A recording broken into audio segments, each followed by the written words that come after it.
You're watching TBPN. Today is Monday, May 5th, 2025. We are live from the Temple of Technology, the Fortress of Finance, the capital of capital. We are officially back. Angeles. Yeah, we are so back.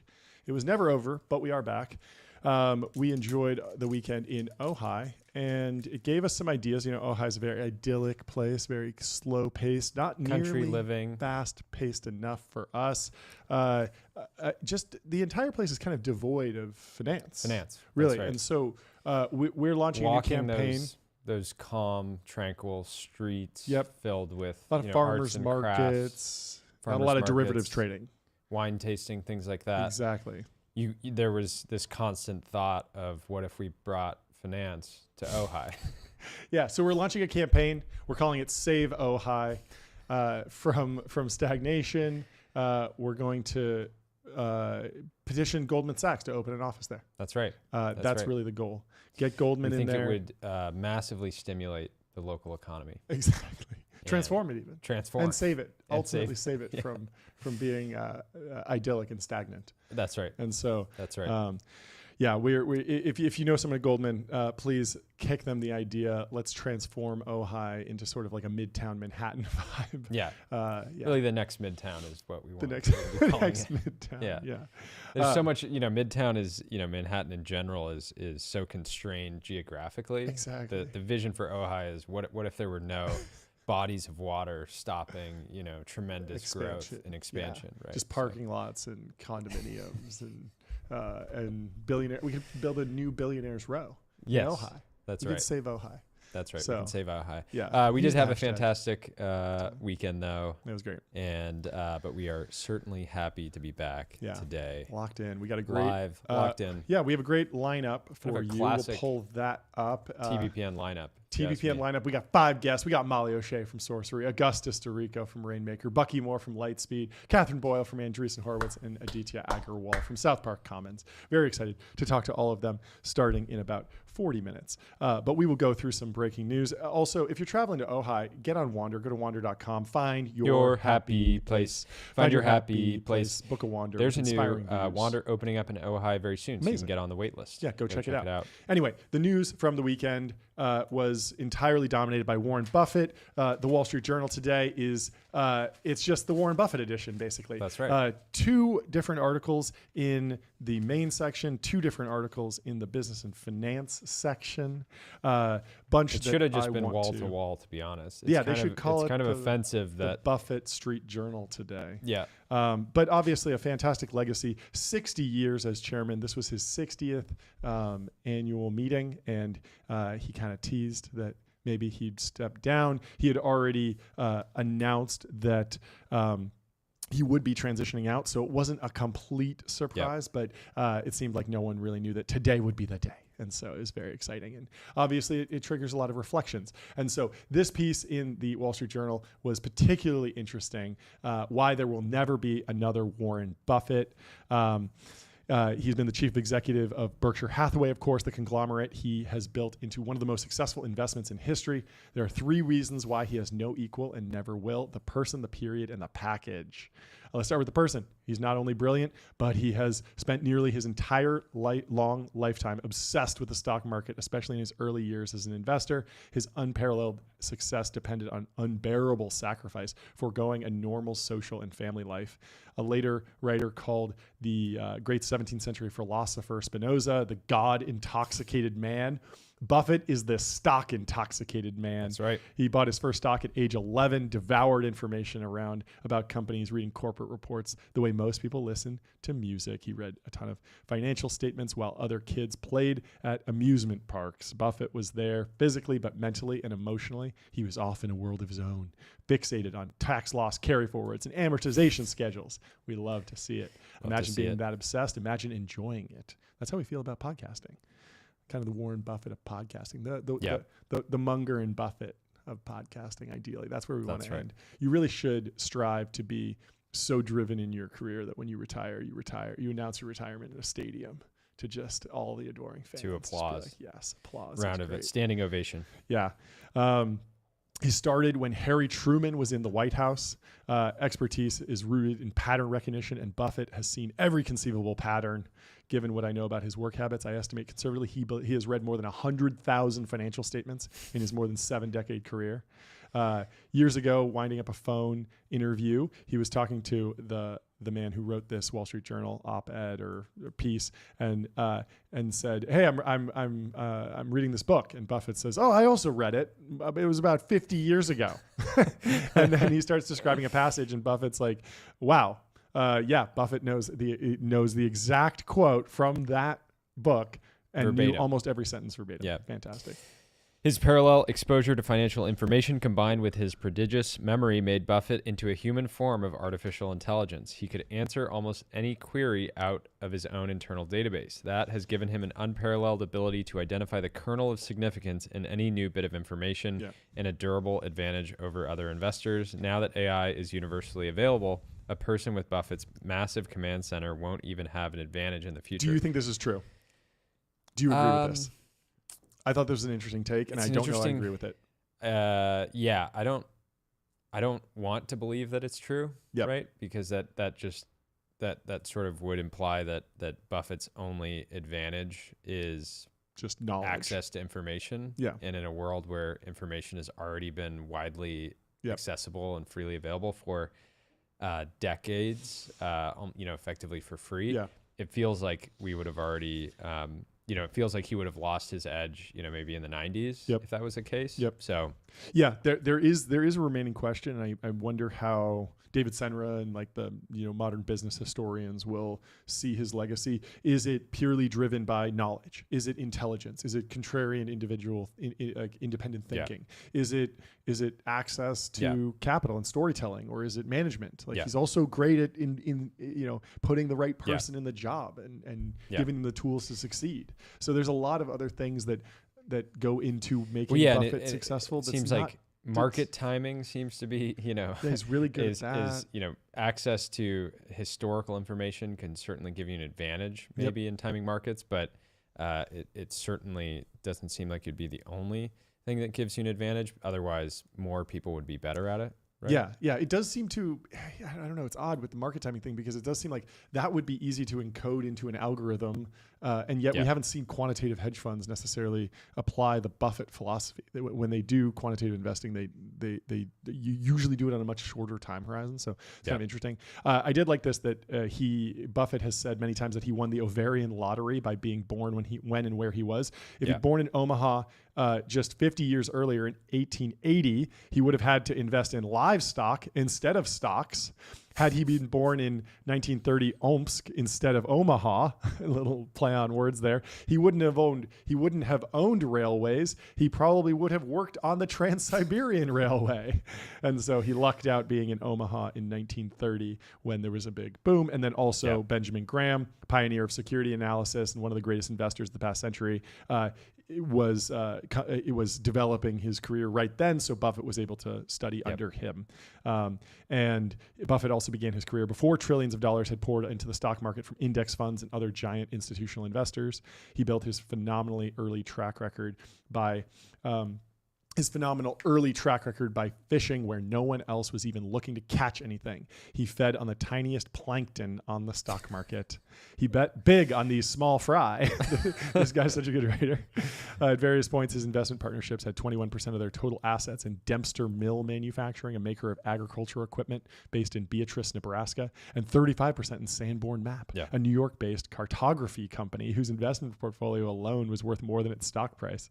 Sometimes it took it's such crazy. A testament to you can be an extreme generalist and do very well if you have a deep passion for the craft of investing, which to date, have we seen anybody that seemingly loves investing more than Warren Buffett outside of Charlie maybe. This was a funny comp. Somebody else shared this online, but they said, as Warren Buffett retires, think about this. In 2024, Warren Buffett's stock portfolio performance was 25%.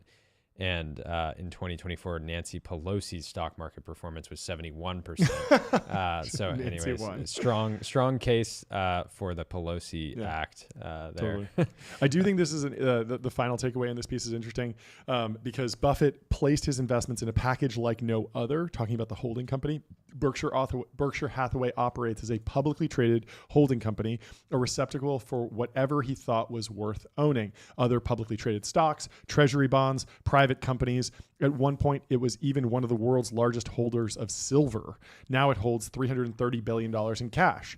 Berkshire isn't a hedge fund, mutual fund, exchange-traded fund, or any other conventional investment vehicle. By design, it charges no management fees that would subtract from its returns and no performance incentive fees that would encourage excessive risk-taking in pursuit of a big payday.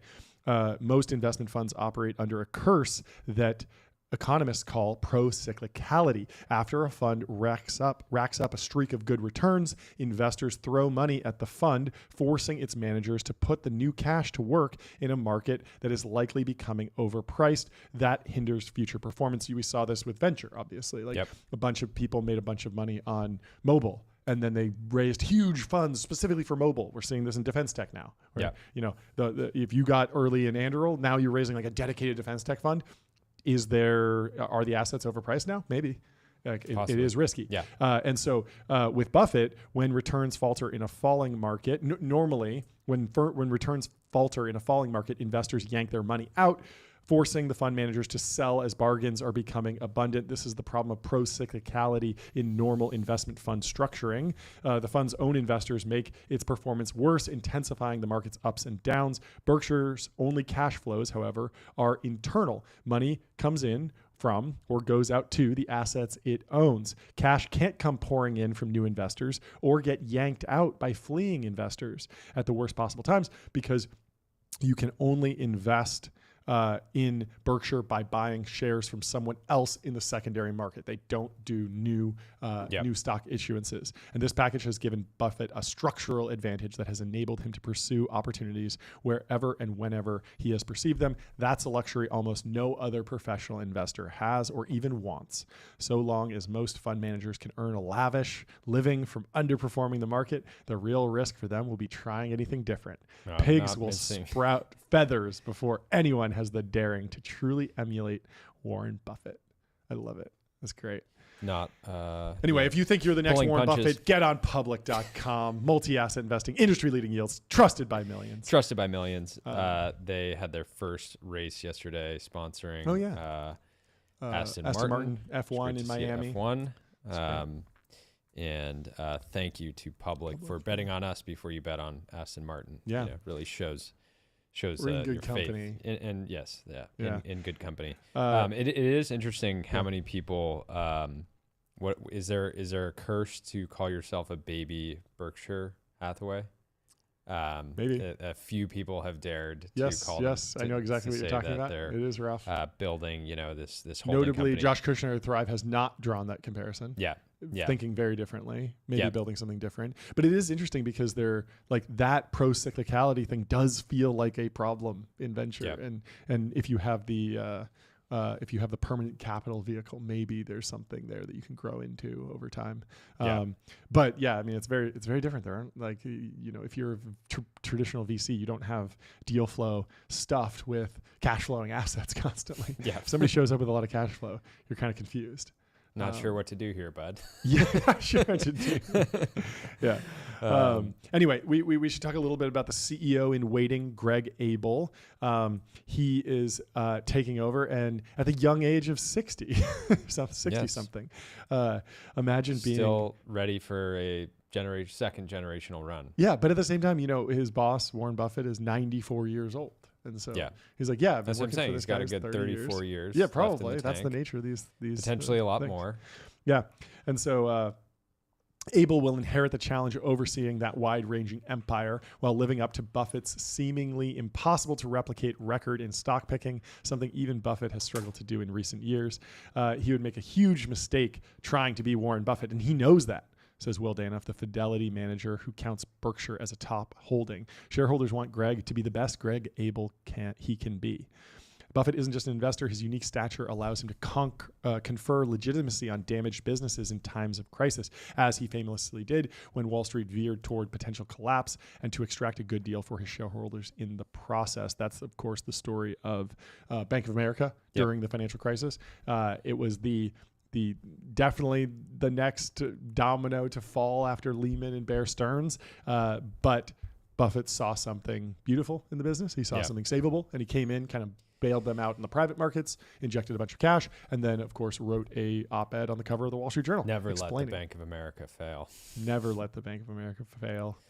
His reputation as a brilliant investor means that many shareholders are content letting Berkshire amass a huge pile of cash because they expect that Buffett will eventually be able to deploy it well. No one can completely fill those shoes. Warren's so unique, Bill Gates, the Microsoft co-founder, said of his close friend, "I hope we have leaders like Warren in the future." Buffett's planned departure, combined with the death in 2023 of his close friend and investing partner Charlie Munger, sets Berkshire on a new path. The company's fundamentals remain strong, but Berkshire's investment decisions might no longer carry the same weight. Abel, who is 62, will join other successors with tough acts to follow. Tim Cook filled Apple's top spot after Steve Jobs died and has made a lasting imprint. He drew on his supply chain expertise to expand manufacturing in China and built up a services business. At Disney, Bob Chapek took over as CEO for Bob Iger, only to have his uneven tenure cut short by a boardroom coup that resulted in Iger's return. Battle of the Bobs. Battle of the Bobs. There's a lot of Bobs over at Disney. It's very fun. Greg will have to be Greg, said Mark Oman, a retired Wells Fargo executive and a close friend of Abel's in his adopted Iowa hometown. Berkshire's succession plans, one of Wall Street's favorite guessing games, were finally revealed in 2021. So we've known this for 4 years now, when Buffett said Abel would eventually become the next CEO. Buffett had previously said that his son, Howard Buffett, would someday replace him as chairman, though without an executive role. Until this weekend, many shareholders assumed those handoffs wouldn't take place before Buffett's death. But he decided honestly, to do it I think it's smart to try to make this a phased approach versus, Buffett, were he to pass away without warning would be probably much worse for shareholders in general and just much more chaotic than saying, hey, I'm gonna take a step back at the end of this year, and here's exactly how we're phasing out my leadership. So, and knowing Buffett, I hope he will be involved. There's no way this guy is going to stop caring about stocks. So there's just no way. I do hope he's healthy. It'd be very unfortunate if this was all like like how the Pope went out the day like the weekend before he passed away and spoke with the people. I hope that his health is in good. I hope he's in good health and can serve as the chairman and non-executive director for a number of years. Because maybe it's that he wants to really get seriously into weight training. Maybe. He never made a lot of time for the gym. Maybe. And he just wants to be able to, take some of that time he would spend reading or studying companies and just put it towards iron. It's a very good possibility. But if you are buying cash flowing assets, trying to squeeze every penny out of the businesses, you got to put those holdings on ramp.com. Time is money. Save both. Easy to use corporate cards, bill payments, accounting, and a whole lot more all in one place. Ramp. A ramp powered roll up. It's easy money. You just buy a company, put them on ramp. Triple the cash flows. That's right. Reinvest it in silver and gold. It could be that easy. It could be that easy. Not financial advice, of course. Then there's another interesting article in the Wall Street Journal, 5 wins and losses from Coca-Cola to Berkshire, what worked and what didn't for the head of Berkshire Hathaway, looking back on his hits and misses. Coca-Cola was a hit. He invested in the soft drink company in 1988. He told Berkshire shareholders he expected to own the stock for a long time. When we own outstanding businesses with outstanding managements, our favorite holding period is forever. Great line. True to Buffett's word, Coca-Cola remains a holding 40 years later. By the end of 2024, the stake was valued at roughly $25 billion. Coke's dividends, which have increased annually for decades, paid Berkshire some $770 million in 2024 alone. So along the way, the stock came to represent something more to Berkshire and its shareholders than just a steady source of income. Buffett was Coke's largest shareholder, a one-time board member, and an unflinching pitchman. So good. He often said he drank 5 cherry Cokes a day, and his devotion to his favorite soda became part of his lore that drew thousands of fans to Omaha for Berkshire's annual shareholder meetings. He's a junkyard dog. He's a junkyard dog. Yeah, I mean, he really, this has been one area where people have said, tried to poke holes in Warren Buffett and say, you're promoting, you're making your money on big soda, basically, right? Something that can have negative health effects, but he sort of has been able to beat those allegations by just he drinks 5 a day. He's like, how bad could it be? I'm drinking 5 a day. I'm good. Peak performance. If you're worried, drink 2 a day. Exactly. Just dial it back. A miss that he had was Salomon Brothers. Berkshire bought preferred shares in Salomon Brothers in 1987 when it was still one of the biggest firms on Wall Street. In 1991, through scandal, scandal enveloped the investment bank when its traders were accused of rigging a treasury note auction. Buffett was forced to step in as chairman to clean up the mess, which ended when the firm settled a series of government investigations. This was very interesting because, people don't, in Silicon Valley, we don't think about that many opportunities where a company's embroiled in some sort of chaos or scandal, and then a legend steps in. It kind of happened with Zenefits and the David Sachs thing, but it didn't go well. Can it ever go properly? It's just an interesting strategy to try and pick something up. But I think the lesson, is this: buy wonderful companies at reasonable prices. As opposed to trying to get a discount. This feels like the example of they're so beaten up, there's still some business there, let's hop in, but ultimately got your hand burnt because there was just too much. Well, in this case, they invested in 1987 in this ordeal with the Treasury note auction. Didn't happen till 4 years later. So rough. It wasn't necessarily trying to be a turnaround, but you could imagine. There would have been a scenario where but in 91, Buffett had to step into the chairman role instead of just saying hey, I'm wiping my hands of this because we have our preferred shares, but the investment's not going well, so we're gonna dip out and sell at a loss, as opposed to I'm gonna step into the chairman role, I'm gonna run the company. That's kind of crazy. Anyway, founder mode. Buffett said, I can handle bad news, but I don't like to deal with it after it has festered for a while. A reluctance to face up immediately to bad news is what turned a problem at Salomon from one that could have easily been disposed of into one that almost caused the demise of a firm with 8,000 employees. Then the next one, the hit, this is kind of interesting. BYD, battery maker. Munger went over to China, found BYD, the battery maker, and encouraged Berkshire to buy a 10% stake in the company in 2008. Within 2 years, the $230 million investment was valued at nearly $2 billion. And so This is like a Series C. Like they did $230 million for 10% at a $2.3 billion post. That's like a venture style investment that they just did kind of randomly. Obviously a little controversial now that BYD is so closely competitive with American industries, but he secured the bag and made a 10x. But they have since begun to trim their stake. They also missed on U.S. Air, the airline, and this is the famous and hilarious quote from Richard Branson, the wealthy owner of Virgin. Just for context, where's BYD right now? BYD is still over $100 billion. $100 billion. Yeah. So wow. They so if they have 10%, that's $10 billion on invested, $200 mil. It's a 50x. They got in at $2 billion. No. They invested way. Berkshire invested a $2 billion post money, essentially. No, it said Berkshire to buy a 10% stake in 2008. Within 2 years, the $230 million investment was valued. So they got a 10x to $2 billion. Yeah, and now another it's another 10x, 10x, basically. Yeah. Or sorry, another 5x. 50x. 50x? Yeah. Okay. So they invested. Yeah. Got like within 2 years, it was a 10x. Yeah. And then got to a 50x. Yeah.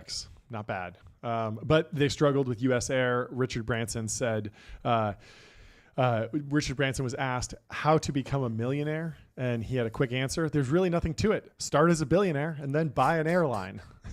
Buffett wrote in his 1996 letter to shareholders, unwilling to accept Branson's proposition on faith, your chairman decided in 1989 to test it by investing $358 million in a 9.25% preferred stock of U.S. Air.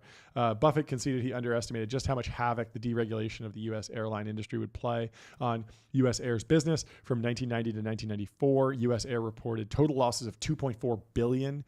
U.S. Air eventually became U.S. Airways, which later merged with American Airlines. Not a good outcome. But contrarian, interesting outcome. Mid-American Energy. You think it was mid?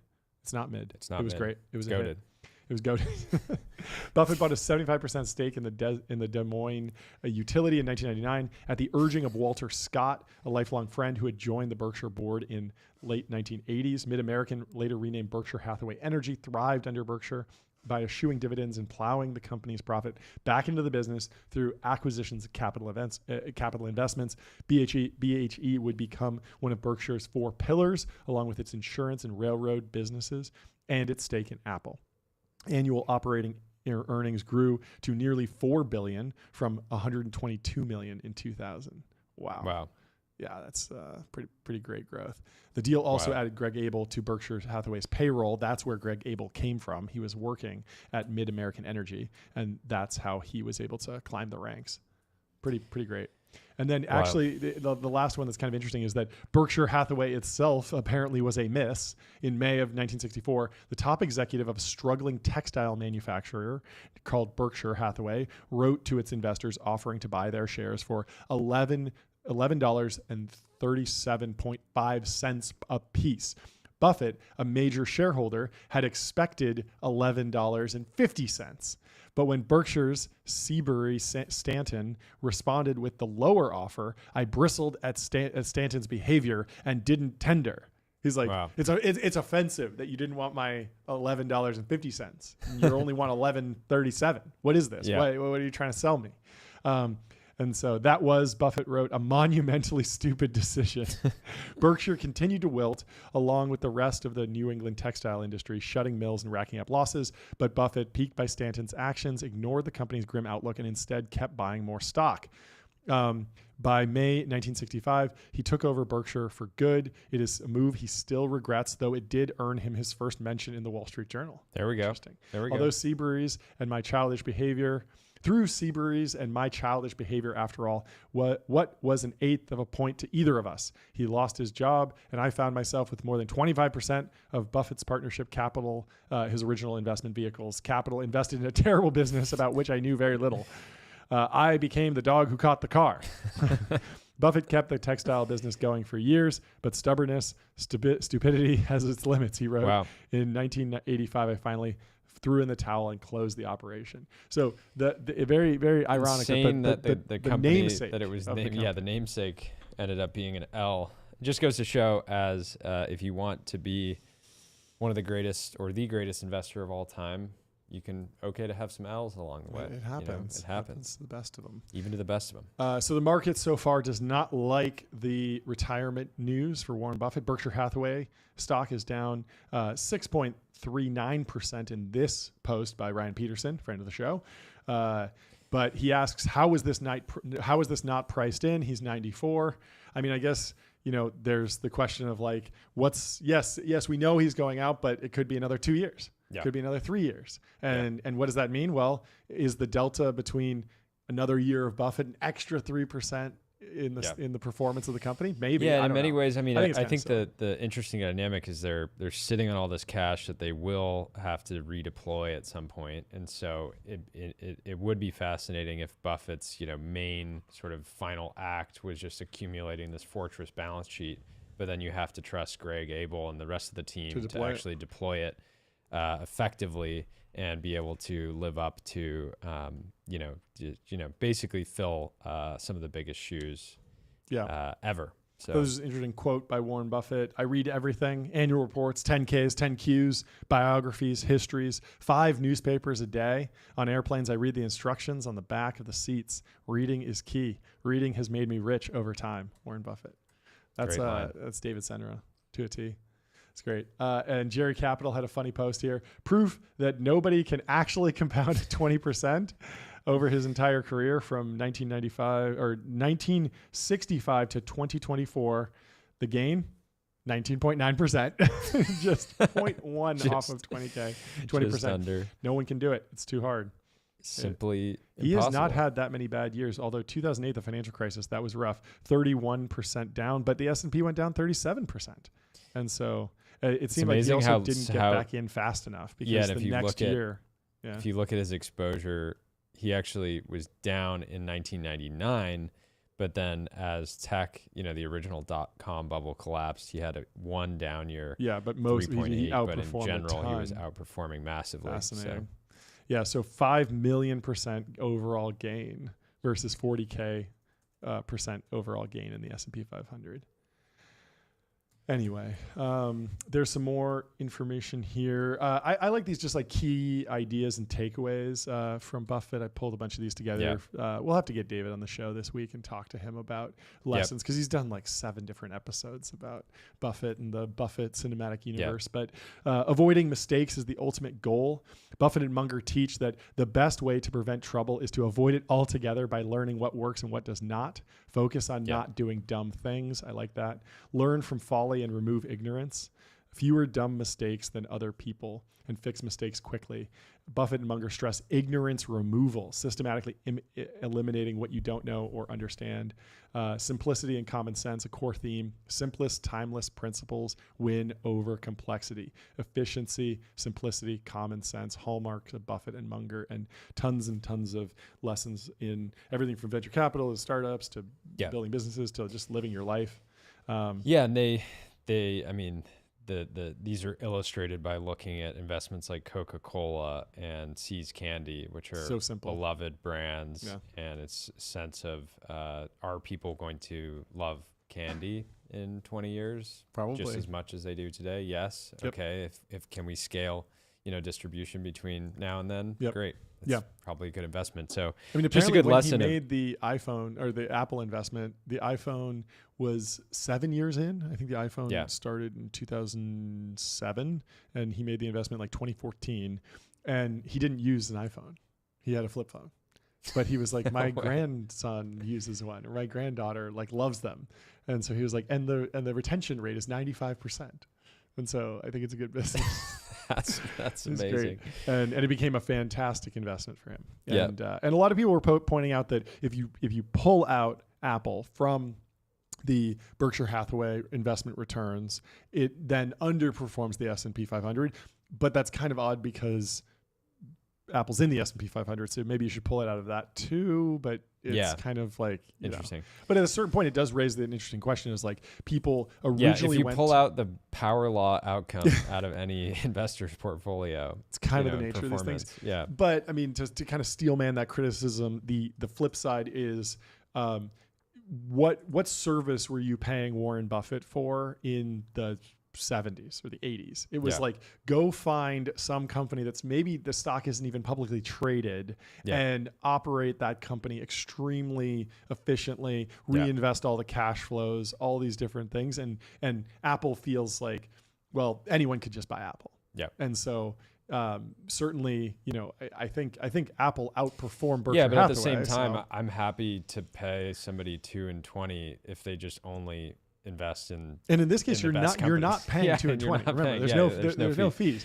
No, but in general, it's like Yeah. that is what somebody is paying a manager to Totally. say, like, I will pay you 2 and 20 to buy public equities because I think you're going to just buy the best ones and not buy the bad ones. That's the And exchange. I mean, the real benefit is like he's been trimming that Apple position going into the crazy year that we've had so far. It is. So he's not just buying and holding. You remember, I mean, this was last year the first time that they announced they were selling. Yeah, last year there started to be some articles about the growing cash pile at Berkshire Hathaway, which sits closer to $350 billion now in cash. Yeah, which is insane. insane. So Berkshire started selling in Q1, Q2, and Q3 of last year, with the most significant sell-off happening in Q2, which reduced their stake by nearly half. So, I mean, I remember at the time people were somewhat coping and just being like, oh, like the business is just getting like, complicated. They're getting it wrong.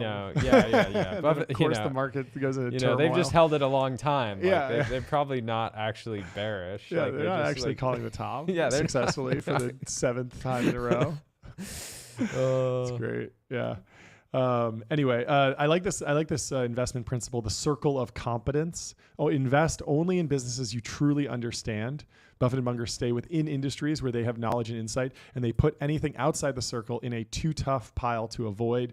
Venturing beyond your competence or into overly complex ventures is a recipe for mistakes. Knowing your limits and saying no often is just as important as spotting opportunities. This idea that like it is okay to grow the circle of competence, become competent in other areas, but don't step out of the circle of competence because you will be smacked. Basically. Yeah, just going back to their when they were selling. So the stock actually, they started selling in Q1. Yeah. The stock rose from $165 a share in the beginning of Q2, the entire period where they were really selling, and actually ripped that quarter up to 230 and going all the way to 250 by December, and then ultimately has just been down since. So just shows the conviction in that. It's not like they FOMO'd back in once once they were like, oh, the stock's actually ripping, maybe we sold too early. It's like no, he waited. We're going to be right in the fullness of time. I like this. There's a bunch of interesting memorable quotes we should go through. All I want to know is where I'm going to die, so I'll never go there. Iconic line. Consider how hard it is to change yourself, and you'll understand what little chance you have in trying to change others. This whole idea of like they meet people where they are. A bull market is like sex. It feels best just before it ends. Euphoria. It's honestly crazy line from Buffett. Yeah. He had a few too many Coca-Colas. Yeah. The secret to being successful in any field is getting very interested in it. I couldn't excel in anything in which I didn't have an intense interest, passion. You excel when you truly love the subject or work. That's 100% accurate. Here's another good one. We don't try to change people. It doesn't work well. We accept people the way they are. Yeah, smart. And this is a lesson you only have to learn a couple times. I think founders, hiring people, or even investors hiring people. Yeah, you mentioned this with some investments where you were like, okay, the founder's bad at this one thing, but I'm good at that, so I can change them into being good at the thing that I'm good at. And it's like often that's not the case. Yeah, or more so you hire somebody to do a specific thing, and you can help somebody go from, in my experience, you can help somebody go from like great to excellent. Yep. It's hard to take somebody from okay to great. Yep. Right. And so accepting people the way that they are, and then sort of, trying to really be honest about whether they can get where they need to be is important. Yeah, I like this. Wall Street never changes. The pockets change. The suckers change. The stocks change. But Wall Street never changes because human nature never changes. It's great. There's a kind of interesting overview of his career in 25 key moments. So he reads The Intelligent Investor in 1949. That's so long ago. Discovers Benjamin Graham's philosophy of value investing, and this forms the foundation of his approach. In 1951, he visits. And real quick, the article in the journal earlier, he's talking about the author is talking about how Buffett's edge is the information that he has, and I would almost argue that Buffett's edge is the experience that he has, because there's one thing to like read about financial turmoil 30 years ago, and you can understand like why it happened pretty well, but it's a very different thing to viscerally feel it and then have that inform your future decision making. And Buffett at this point done 60 plus, shareholder annual AGMs, right? And being able to actually have 60 years of experience to draw on, where he was viscerally feeling what was happening in the industries that they're in, just gives you an intrinsic advantage, right? Sometimes you actually have to experience something to really learn the lesson, and he certainly has experienced the full spectrum of investment, experiences. Yeah, 100%. So in 1951, he visits Geico headquarters, learns firsthand about insurance float and low-cost moats, gets excited about insurance. In 1956, he launches the Buffett Partnership Limited, starts managing outside capital using Graham's principles, rapidly outperformed the market. He begins buying Berkshire Hathaway shares in 1962.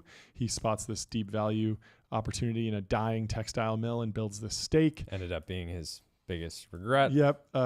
Takes control of Berkshire Hathaway in 1965, buys enough shares to oust management, turning it into his investment vehicle, buys National Indemnity, entering the insurance market in 1967. It's crazy. Like each one of these is like a 3-year journey, but because it's an 80-year career or something, or 60-year career, we're like condensing it down so quickly. But so he enters insurance, unlocking the float model that would fund decades of investments. He closes his partnership to focus on Berkshire in 1969, returns the capital to investors to avoid speculating in an overheated market. 1972, he acquires See's Candies, learns to pay up for great businesses with pricing power, shifting his investment philosophy. Instead of just finding, these really, really beaten down stocks, he's okay paying a reasonable price for a truly great business. Invests in the Washington Post in 1973. The Washington Posters. The Washington Posters. Bought a world-class media business at a bargain and became close with Katherine Graham. And I forget when we were talking about this, wasn't he notorious for really marketing? Like he would take a position and then he would actually effectively go on road shows, like doing media around the stock. So he's like, I'm going to own my distribution, right? He's that's great. He's like, let's talk about See's Candy. Let's talk about See's Candy. Let's talk about Let's Geico get Insurance. Armies of retail investors on board. Certainly early to that. He rescues Geico from collapse in 1976, buys shares, and joins the board to help steer his favorite insurance firm back to health. He names Charlie Munger vice chairman in 1978, and this was a formalization of his most important partnership and philosophical sounding board. He shuts down the textile business in 1985, acknowledging failure, but it frees up capital, which completes Berkshire's transformation into this holding company. Buys the Coca-Cola stake in 1988, makes a $1 billion bet on a timeless consumer brand that became one of his biggest long-term wins. Stepped in to lead Salomon Brothers in 1991, takes an emergency control of the scandal-ridden firm, saving its reputation and stability, but ultimately not a great financial outcome. Issues Berkshire Class B shares in 1996, created low-cost access for smaller investors and blocked Wall Streets from misusing his name, because I think there was probably some sort of aggregation SPV essentially on it, because the shares were getting so expensive. Acquires General Re in 1998, expands Berkshire's global insurance reach through, though later admitted, early integration challenges. He avoids the dot-com bubble in 1999 to 2000, refused to chase fads, preserving capital and credibility as others crashed. Pledges $31 billion to philanthropy in 2006, history's largest charitable donation, primarily to the Gates Foundation, his buddy. Backs Goldman Sachs and GE during the crisis in 2008, stabilized markets by investing when fear was highest. Bought Burlington Northern Railroad in 2009. This was the biggest acquisition of all time for Berkshire, betting on America's long-term economic growth. The railroads aren't going anywhere. They're not making any more of them. Funded Bank of America during the slump. You had a post yesterday that was fascinating. This is crazy. Your in local Pasadena. city, Pasadena, was estimating that it would take 400 years? 500 years to put all of the electrical power lines underground. So they said the phase 1 is 100 years and phase 2 is 400 years to put them underground. Isn't that crazy?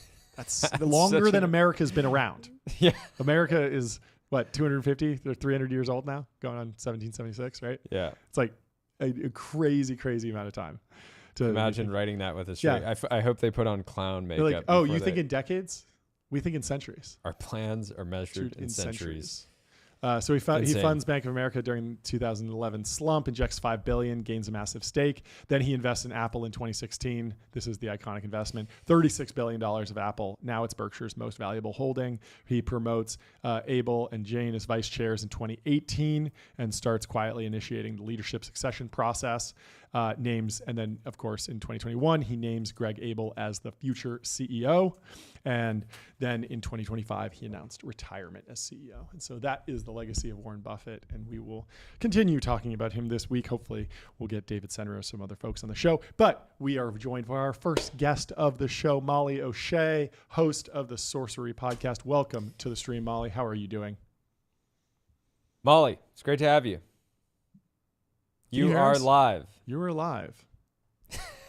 Okay, 1 second. We are working to get Molly. I wanted to have her on, but we'll talk to you about Linear in the meantime. Linear is a purpose-built tool for planning and building products. Meet the system for modern software development, streamline issues, projects, and product roadmaps on Linear. Just do it.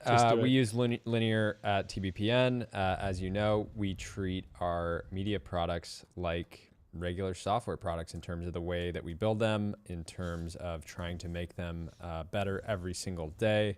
The best evidence of that is our live stream overlay, which we are always rolling out changes to. And if you have any feedback for it, let us know, and we'll get those issues slotted into Linear so we can ship against them. So thank you to Linear for supporting the show. And did you watch Miami F1? I did not. I had food poisoning. It was absolutely brutal. Yesterday I didn't get a chance to watch either. I did throw on a little bit of an older season of Drive to Survive, and I'm starting to get back into it, but it's hard. Yeah, F1's tricky to follow. Bodybuilding's much easier to follow. Yeah, I think it's really the only sport. Well, there's very little space in your brain for anything other than bodybuilding content. Yes, exactly. Right? And so it's like anything that you would watch is competing with, reruns of the Arnold and exactly. Historically. They really do need to do, full Drive to Survive level production on the next Arnold. Maybe that can be us. Arnold. Maybe that that is like Sam Sulek's channel basically. It's like that. It's just Drive to Survive for bodybuilding basically. But we wanted to have Molly on the show because she is a good friend and has done a bunch of interesting things. But she posted over the weekend venture funds as F1 teams. Red Bull is Founders Fund. McLaren is Thrive. Mercedes is Sequoia, and Ferrari is Khosla. And we're going to debate this with her, see how she breaks it down and if we have any different takes. She says, Red Bull Racing is Founders Fund. Why? High conviction, unapologetically bold, and driven by generational talent. Verstappen is Peter Thiel. Traits relentless, unconventional, and power focused. I feel like for Red Bull, you got to go with a venture fund that's not in venture, because Red Bull's not a car company. Yeah, that's interesting. So I almost feel like you should go with InQtel or Co2. Co2 crossover for sure. Tiger, crossover, maybe. Yeah. Or maybe is there an actually decent corporate VC arm? I guess OpenAI. Yeah, OpenAI's they probably have one of the better good, performing right? corporate funds. They have a really good corporate as fund of late. But I haven't seen much from I guess Google Ventures has done pretty well. GV, although they've kind of spun out now. Yeah, but I think Stripe has probably made some good balance sheet investments over the years. I know they're in Ramp stuff. I've heard Okta randomly does a decent amount of corporate investing. They have some fund vehicle, or they're doing it off the balance sheet as well. Oh, wow. If you're looking for a new bed, get an 8 Sleep. Go to 8sleep.com/TBPN. 5-year warranty. I actually had such a brutal night, so it really picks up on when you're sick. Free shipping. It does. And for me, I got 8 hours and 57 minutes of sleep, but I had a 77, which is well below my typical 98. Let's go. There we go, John. Back in the game. Back Been in away the from game. it for a week. Came back. The consistency was terrible, but I slept a ton. 8 hours, 40 minutes. Let's Wow. go. I was in Wow. bed by like 9 last night. It was Wow. great. Fantastic. Fantastic. Got to put up some big numbers this week. Anyway, hopefully we can get Molly back in the studio. We will see. How we doing? Just figuring out audio. Okay, she can't hear us. Let's see. We will try and route that in. Let's do some timeline in the meantime. Little timeline. Did you see Mark Zuckerberg went on Theo Von and they kick it out? I didn't realize this was the opener to the whole episode. But Theo Von says, "You drink coffee, man, or no?" Zuck goes, "No." Theo Von says, "Really? I mean, you've had it, right?" And Zuck says, "I have. I just hate anything that messes with I don't like any kind of chemicals or anything." My sister gives me such a hard time about that. She's like, "You're just sitting there raw dogging reality." Theo Von says, "Wow." That's a great line.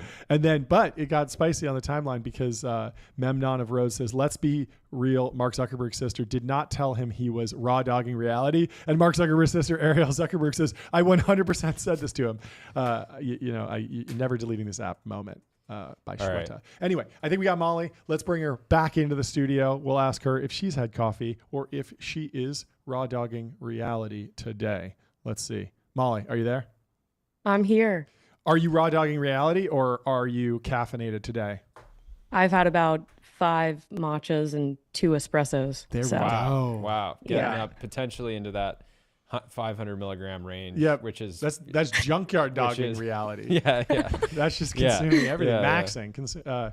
Maxing. Did you have a rough time with going to the East Coast last week? I think for me personally, given my caffeine intake, when I go through a time change like that, just everything gets messed up. How did you do? Horrible. I've been up since 4 a.m. every morning. That's a good thing. That's a good thing, though. Yeah, that's good. I'm just cranking content. Yeah, just Ashton Hall mode. Ashton Hall maxing. Yeah. Get up. No, I think it's time. You have to do one of the. I think you need to do the Ashton Hall for tech video. I think you should basically start tomorrow morning when you wake up at 4. Yep. And just do it. Yep. Anyway, I'll try my best. It's great to have you on the show finally. Yep. Long overdue. There's a bunch of stuff to run through. We have limited time, unfortunately, but maybe we'll make Augustus wait, a couple minutes extra and just hang out. We were already covering your F1 firms as F1. What inspired it? What was firms. the reaction? What do you think you got right? What do you think you got wrong? And then we'll go into the other less iconic F1 teams. Take some shots. Well, so all of this started because I got a nice tip from someone who might be on the inside. I can't share much more than that. But I was given a tip because I've done these before where I've compared the VC funds to something like the Coachella stage. I did this for Sorcery years ago and it went so well. But this was at ZERP funding and ZERP environment. So it was SoftBank was in it and Tiger and it was just so much more clear who the stages would be. And now we're dealing with F1 because there's only a couple contenders and we've got to see who's going to win. Going back to the Coachella, which fund was the Do Lab? I got to ask. What's the Do Lab?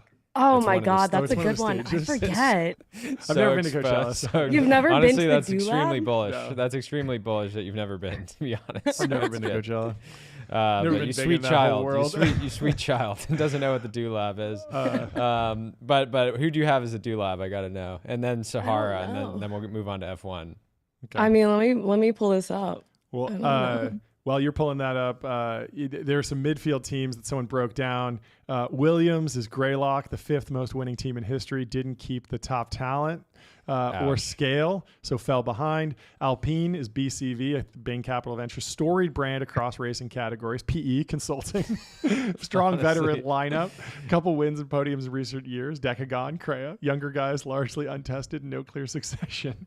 I love AlphaTauri as YC, battleground for young talent, produces some of the best drivers, but sees limited return. Verstappen, Sainz, Gasly, plays an important role in the startup driver ecosystem. And Aston Martin is SoftBank. One man behind it all. Lawrence Stroll, Masayoshi Son, tons of money and big deals. No significant results to speak of. Brutal. Brutal. It's great. Anyway, break us down the the Coachella landscape, and then I thought I'd put it in terms that folks that are more familiar with bodybuilding could key off of.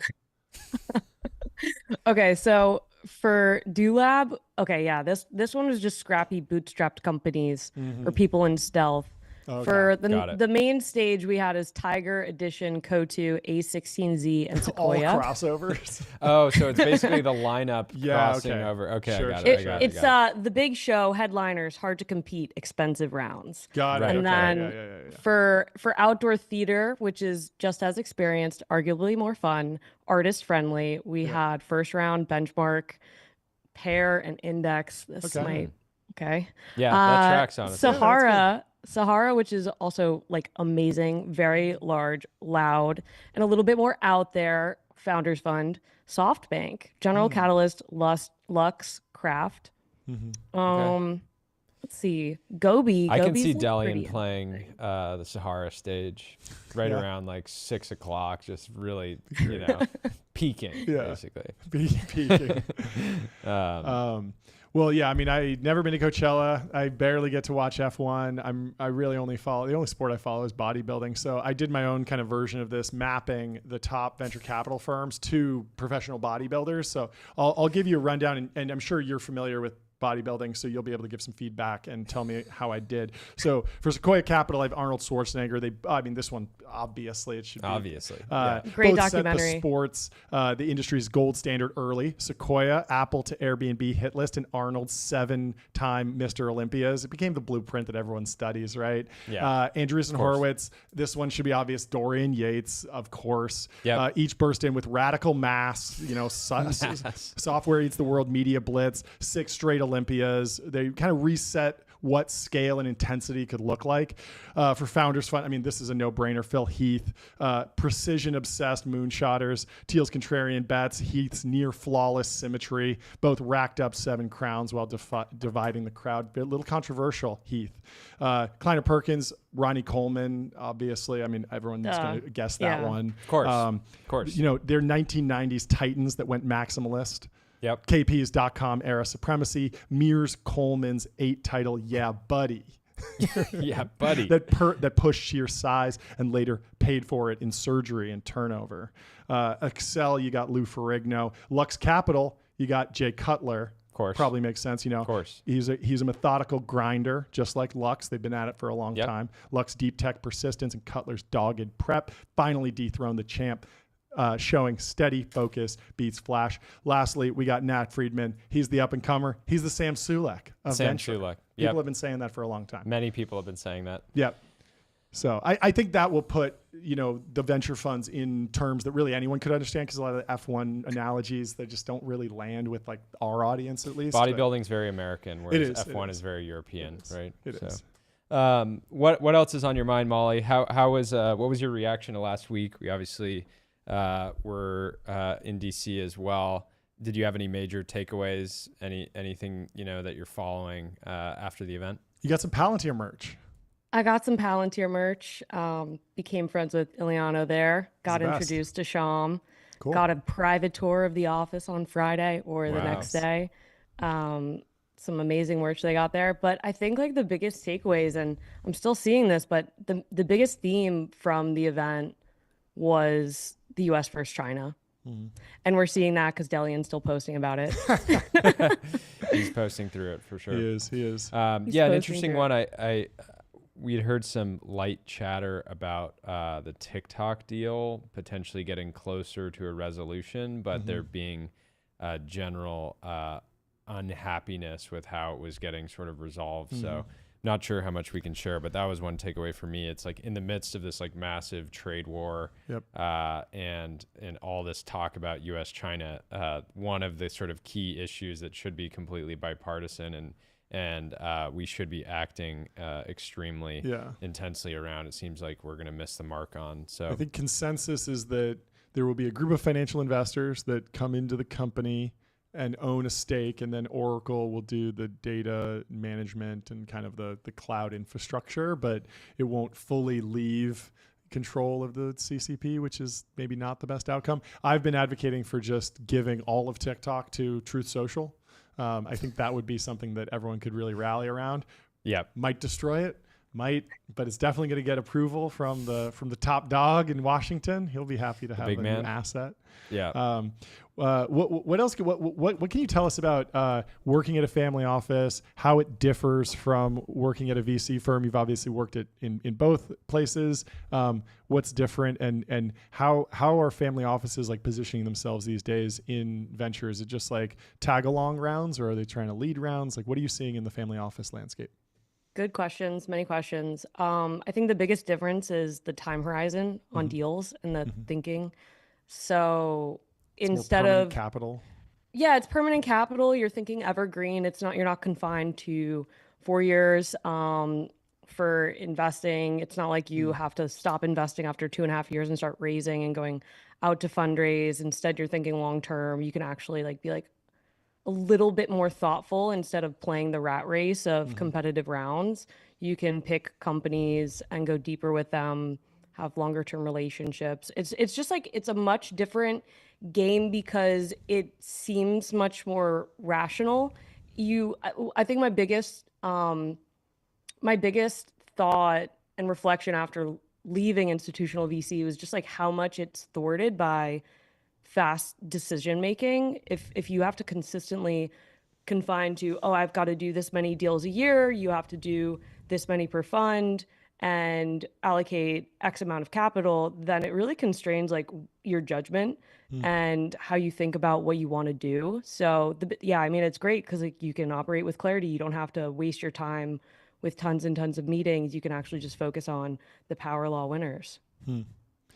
Yeah, and that means effectively identifying a company early, not necessarily being able to invest in that moment for some particular reason, but just saying hey, it doesn't really matter. We want to get in at some point. Let's continue to build a relationship. Whereas I think oftentimes VCs have a specific window. Unless you're a big platform fund, you have a window where you can make an investment work, but then you can't even do an SPV into the company necessarily if you weren't in the in one of the earlier rounds. And so having that timeline flexibility to be okay, we can have $10+ billion outcomes now. It really doesn't matter if we get in at $100 million or we get in at $500 million, post. So it's also it's much more flexible capital. It's not like you're confined to an X amount of percentage that you need in equity or check size. You can get in whenever and whatever makes sense. And then you can also put in your own capital and then raise the rest through SPVs and make a larger round. So there's many different dynamics. It's much more friendly.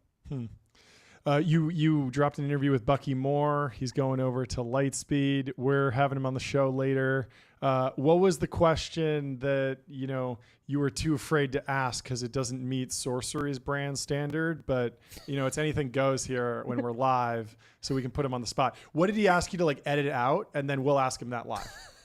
I will say I passed all compliance. My biggest question that I wanted to ask him was, what was the deal? Did you get your carry bought out? I asked this. You got to listen to the interview so you get the answer. I'm prepping my show. Yeah. But I asked him, how does it work transitioning? Large partner from another fund going to another, right? Sure. There's a lot of tied up carry. There's board positions. Yeah. It's very complex. What was that process like? And we walked through it. I mean, he was very open. I was quite surprised. It was an awesome interview. That's very cool. What else did you talk to him about that we could maybe dig in deeper when he hops on the stream in an hour? Ask him about his view on ASI. Ask him about pricing dynamics for tier 1s and tier 2s. Okay. He doesn't like that branding, but you think of himself more as tier 3? Look, he wants to be labeled as a tier 3 so you can have that dog. That dog in him. Inspiration to grind harder. As soon as you're labeled a tier 1, it's over. I've peaked. Anyway, and then I would ask about global pools of funding. He was open about that. And he's big into raising money from Pyongyang, right? North Korean money is usually in his funds, right? He does a lot of SPVs with somebody out there is not gonna understand with the North Korean sovereign wealth fund. We'll have some fun with him. Last question before you go. What should they do with Alcatraz? Everyone's been debating it in tech. I want to get everyone's take on it today. Should they become Y Combinator, put a monument on it, bring back the jail, keep it as a tourist destination. What's your pick? I want to keep it. I want to bring it back as a jail, but I want to keep it open for tours. Okay, so you can tour the prisoners. Oh, crazy. That'd be very chaotic. That would be extremely chaotic. Somebody was running. I like a forget who it panopticon was. I forget who it was. I think it was Shield was saying that like the reason that it was shut down initially was that there you could only have like 300 prisoners, and like due to being on an island, it was like extremely expensive, like 3x the cost to actually house them. So it was just like doesn't really actually make sense. But I liked somebody's idea of turning it into if I was in jail, I'd probably choose the island jail, right? I mean, that doesn't seem like a bad place to be. I don't know. Have you been? Have you done pretty the tour? Miserable, it's actually. pretty miserable. It's so bleak. It's so bleak. It's always super I guess if you foggy get a out on the window, you water. can kind of see everything, but I don't know. Yeah, pretty terrifying. Anyway, we'll see what happens with it. We'll be tracking it. I'm in favor of putting, letting Y Combinator set up shop. I like the YC YC strategy. It's PMF or die 2.0. Yeah. Y Combinator is the Y Combinator of Y Combinator. It's true. As many people have said, but put it on an island. That's a good place to be. Thanks so much for stopping by, Molly. This was great, Molly. Have you back on soon. Congrats on all the progress. Bye, guys. Thanks. Bye. See ya. Let's bring in Augustus Doricko from Rainmaker. I got the gong ready. Gong ready. I think we got some breaking news from Augustus. Size gong.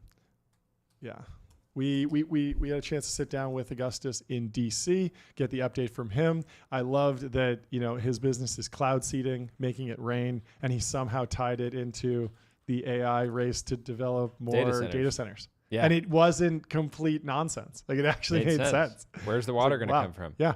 It's a big question. Anyway, we're always excited to have him on the show.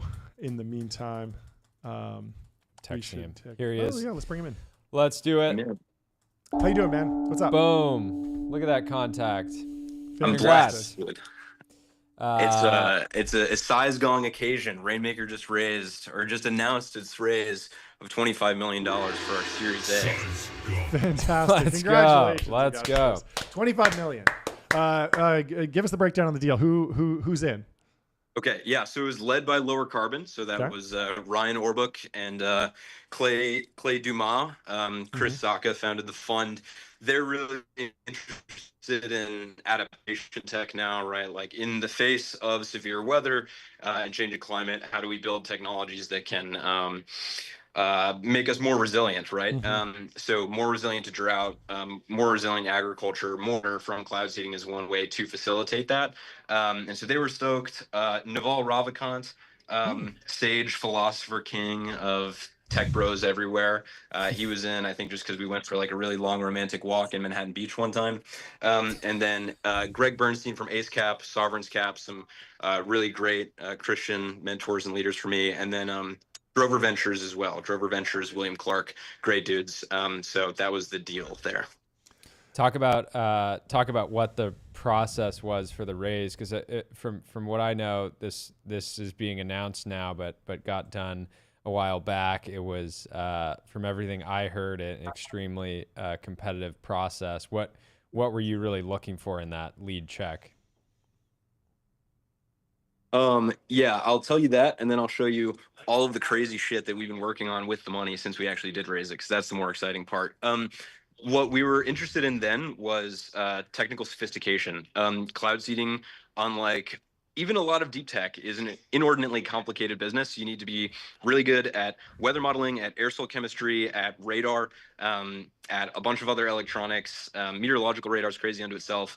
The avionics of the drone, boutique anti-icing systems, new chemistries for new cloud seeding agents. And so here is some of the stuff that we had to diligence our investors on, whether they'd be able to understand what went into building novel meteorological radar. Wait, and to be clear, this is all behind you is all renders, right? Like this is this he's is on a green screen. This is a great CAD model. So anyway, in 6,000 square feet, which is nuts, we started high rate production of our drones, which are anti-icing capable drones. They're the only class 1 UAS in NATO that can fly in severe icing. And so this is one of our Elijahs right here. So it has thermal anti-icing systems, ridiculously difficult to engineer air soil dispersion system that tunes the particle size that you're emitting into the cloud exactly as you wish. And then over here, I can't even begin to show you this. Actually, that's probably proprietary. I won't show you our boards, but here's some more material going into some more drones. Here's the next unit of our radar that's going to Argentina, our second international deployment. So I'm pretty stoked about that. Here is all the proprietary radar stuff because we had to design our own boards. And then on the other side of the house is like our novel chemistry work. That, by the way, I'm taking this out of Aaron Slodov's playbook, just like walking around a factory. Love it. Yeah, I Love love a tour. That's the fun stuff that's going on. Yeah. So, I mean, talk about the use of funds. It seems like you're buying a lot of stuff, hiring some people. What's the breakdown? Probably doing mostly like founder-led growth and sales, but where is the money going generally? Yeah, so I would say it was probably something to the effect of like 30, 20, 20. So 30% of all the money that we raised is dedicated to designing our own meteorological radar and atmospheric sensing platform. So that platform is called Eden. That is radar, LIDAR, long wave infrared, air soil probes, pressure, temperature, humidity probes, and anemometers. It's one of the more, if not the most sophisticated and low price point atmospheric sensing systems on the market in the world right now. And the lead time is only 5 weeks instead of 9 months. Yeah. And out of curiosity, did you try to buy that off the shelf initially and then realize that you had to build it yourself? What did that look like? Because that feels like its own, its own product line, although it doesn't sound like you're selling it to individually yet. Yeah. So basically everything at Rainmaker, I am grateful and happy to be making money and eventually returning capital for our pre-seed investors. But like our thesis initially was like, well, we're going to use off-the-shelf radar, off-the-shelf drones, off-the-shelf chemicals, off-the-shelf weather models, and just be like a really good systems integrator.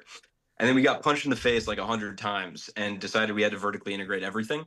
So tried to buy that radar COTS, but there's one guy in Germany that makes them for 51 grand, and they take 9 months, if not 12 months, to get there.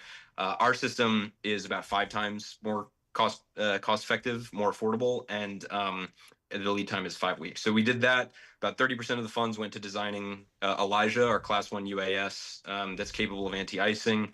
That was a big thing. That about 10%. 20% was for novel research, so fancy probes so that we could detect the right conditions in cloud, validate our effect. And then the remainder went to GA, fighting Florida, fighting for bigger budgets, that sort of thing. Talk about acquisitions going forward. I mean, Anduril just announced another acquisition. It seems like in defense tech and hard tech, there are assets that can be, you can create more value if you roll them into a larger, more agile, more founder-led organization. Are you looking at that? Have you done it? Are you thinking about it in the future? How do you think about building versus buying everything? Yeah, so one of the really strategically important things that Rainmaker planned to do from the outset was roll up the existing cloud seeding market. If you look at the market as it stands, it ostensibly doesn't exist. There's like a few legacy operators that are kind of cowboys that blast clouds randomly, and states or municipalities or even like Saudi will pay for it because they're so desperate for water they're willing to try anything, even if it's technically unsophisticated. We bought North American Weather Consultants, which was a old school cloud seeding company out of Utah, out of Salt Lake City. Did so with project finance, which was great. Shout out to my finance director, John Madigan, killer. And then we injected our tech into it. The organization was extraordinarily well run there. We've retained everybody because they're great operators. But we injected our tech, upsold that, have been getting better yields because of it, more transparent reporting to our customers. I think that we'll continue to roll up the existing market. I also think that there's a lot of novel probe and material science companies that Rainmaker's targeting as well. So anywhere where we can inject our tech or just accelerate growth by deploying stuff faster and at a better margin is part of the plan. How much pushback did you get initially around people that were like, I love the idea of what you're doing, but I don't see, but like I'm trying to find comps in the market and I can't find any, is this a market? And I'm assuming your answer was like, well, the tech didn't exist and we're actually creating the market. But what was your, was that your, kind of primary answer there? It seems kind of obvious in hindsight that there could be a technological sort of barrier between the demand for something like cloud seeding and the ability to actually deliver on it. Yeah, absolutely got pushback on that. Like a lot of what we had to say was like, well, this is actually deep tech and frontier tech. Sorry, there's no comp. Like, do you want to participate in something net new or not? And so our investors were really solid about that. But the thing that I did say, which has pros and cons looking back, is, SpaceX is like a launch services provider for now. We're a cloud seeding services provider. Rather than get stuff to orbit as a function of our service, we build all of the hardware, we operate all of the hardware, and then get precipitation down on the ground. I think over time we'll probably trend more towards an exorbitantly high margin utility, just because cloud seeding water is the cheapest water that you can produce. But also we'll start buying up land too, and then look very strange, maybe more like Monsanto or a hedge fund. Alcatraz is in the news. What's the coolest thing we could possibly do with Alcatraz? What's your pick for the next move with Alcatraz? I think to catalyze more conspiracy theories, putting heat on us, we should put a huge EMF array like HARP there to flood the San Francisco Bay. What would that do? We don't know. We don't know yet. We're gonna find out. Maybe last question, but like, what's the revenue mix look like right now? Because I only know last investor update I saw from Rainmaker, I was pretty blown away by the traction. But what, talking generally, where does the revenue come from? Is it individual, like local governments, states, countries, private industry, et cetera? Yeah. So first of all, Jordy, you'll find out soon, but we've doubled our realized revenue since our last investor update. Wow. There we go. Yeah. And so I would say about, what's the math? 85%, 86% is domestic. The rest is international. Mm-hmm. And then about 75% of all the domestic revenue comes from state governments. So departments of natural resources, departments of agriculture. The remaining 25 is small municipal or ski resorts that need more snow. Cool. Makes sense. Yeah. Very cool. Very cool. Very cool. Anyway. And when you last question, when you talk to these end customers, are you feeling, like, I'm assuming you're feeling the product market fit where they're like, please do this, like we need this, and I'm assuming at no point were they like, oh, I don't, why would we want more precipitation? But maybe talk about how those conversations go. Someone made a really salient quote tweet of Gary Tan's post of like the GIF of the whatever bouncy ball game where like when you hit PMF, everything runs away. Yeah. Like deep tech is not like that at all. Deep tech, the demand is like so obvious from the jump. People have been desperate from the very beginning when we like didn't even have a drone to fly, saying like, hey, if you can figure this out, we would love to buy more rain and buy more snow. It was just a matter of getting to the point where we actually had an operable system, and everything changed for us in October 2024 because we picked up the entire company, moved it to a rural hamlet in Oregon to do more intensive testing, and then everything really accelerated, and we got the system ready and to a point where we could sell it, and people are desperate for more water, so that's been straightforward. Amazing. Cool. Well, great having you on. Congrats to you and the whole team on the milestone, and I can't wait for the next investor update. We'll see you soon. Godspeed, guys. Thanks. Godspeed. Up next, we have Bucky Moore moving over to Lightspeed, shaking up the industry. Huge pickup. Many people have been saying this was a maxed out contract. For sure. I texted him that as soon as he told me. We've been going back absolutely maxed out. I'm super excited to chat with him. He has been on a podcasting road show. Yep. Road show for sure. He's been making the rounds. It's great. What else do we say? Anyway, let's bring him in to the studio and talk to Bucky Moore. How you doing, Bucky? There he is. Oh man, great to be here with you both. Fantastic Welcome to have you on the the Temple show. of Technology. Give us a little my breakdown. encore stop today, and then I promise I'm done going on podcasts. Oh yeah, you've been on quite the tour. No, honestly, roadshow. Like Roadshow 4 max. podcasts a day for the next 40 days. Yeah, you just should just run keep it doing up. them all. Just wind up on like Hawk Tua. Yeah. Why is Bucky on Bill Maher today? That doesn't make any sense. You shouldn't be able to listen to a podcast in the month of May without having Bucky join at least for 5 minutes. I want to get confusing with the politics. Do Tucker, but then do Pod Save America, and no one knows where your politics align. Just talk about early stage venture, right? Yeah, but I'm particularly excited to be here today because I think you guys have been hitting on some really big ideas in this podcast just in the past couple of weeks alone. I'd love to just kind of riff on those a little bit with you because I think they're so important and I want to encourage you guys. And so I think what's the first one? The first one that comes to mind for me is this sort of make hotel gyms great again moment you guys are having. This is a really important discussion. It's not being had anywhere but here. There's clearly a hole in the market where someone needs to build an insurance product that allows for those folks hitting leg day on Friday to max out at above 500 pounds. Yep. Yeah. It's just not happening out there. So this is a big problem. I'm glad you're talking about it. It's a big market failure. It's the kind of thing that maybe it's not a place that venture dollars should go, but maybe a group of investors should say hey, for the good of America, there needs to be a company. I think everything's venture now. There will never be enough venture dollars. Yeah, I think we need to put this firmly in the venture bucket and then do. I think it could more. be a fit in one of these, sort of AI turnaround funds that are being spun up by a lot of the big platforms. It's just got to happen, right? It's gone on for way too long, and all of us travel a lot, and we need to be dialed in, especially as professional yappers like VCs and podcasters. Yeah, I mean, maybe we just boycott all travel until the dumbbells get up to 100. The economy will collapse.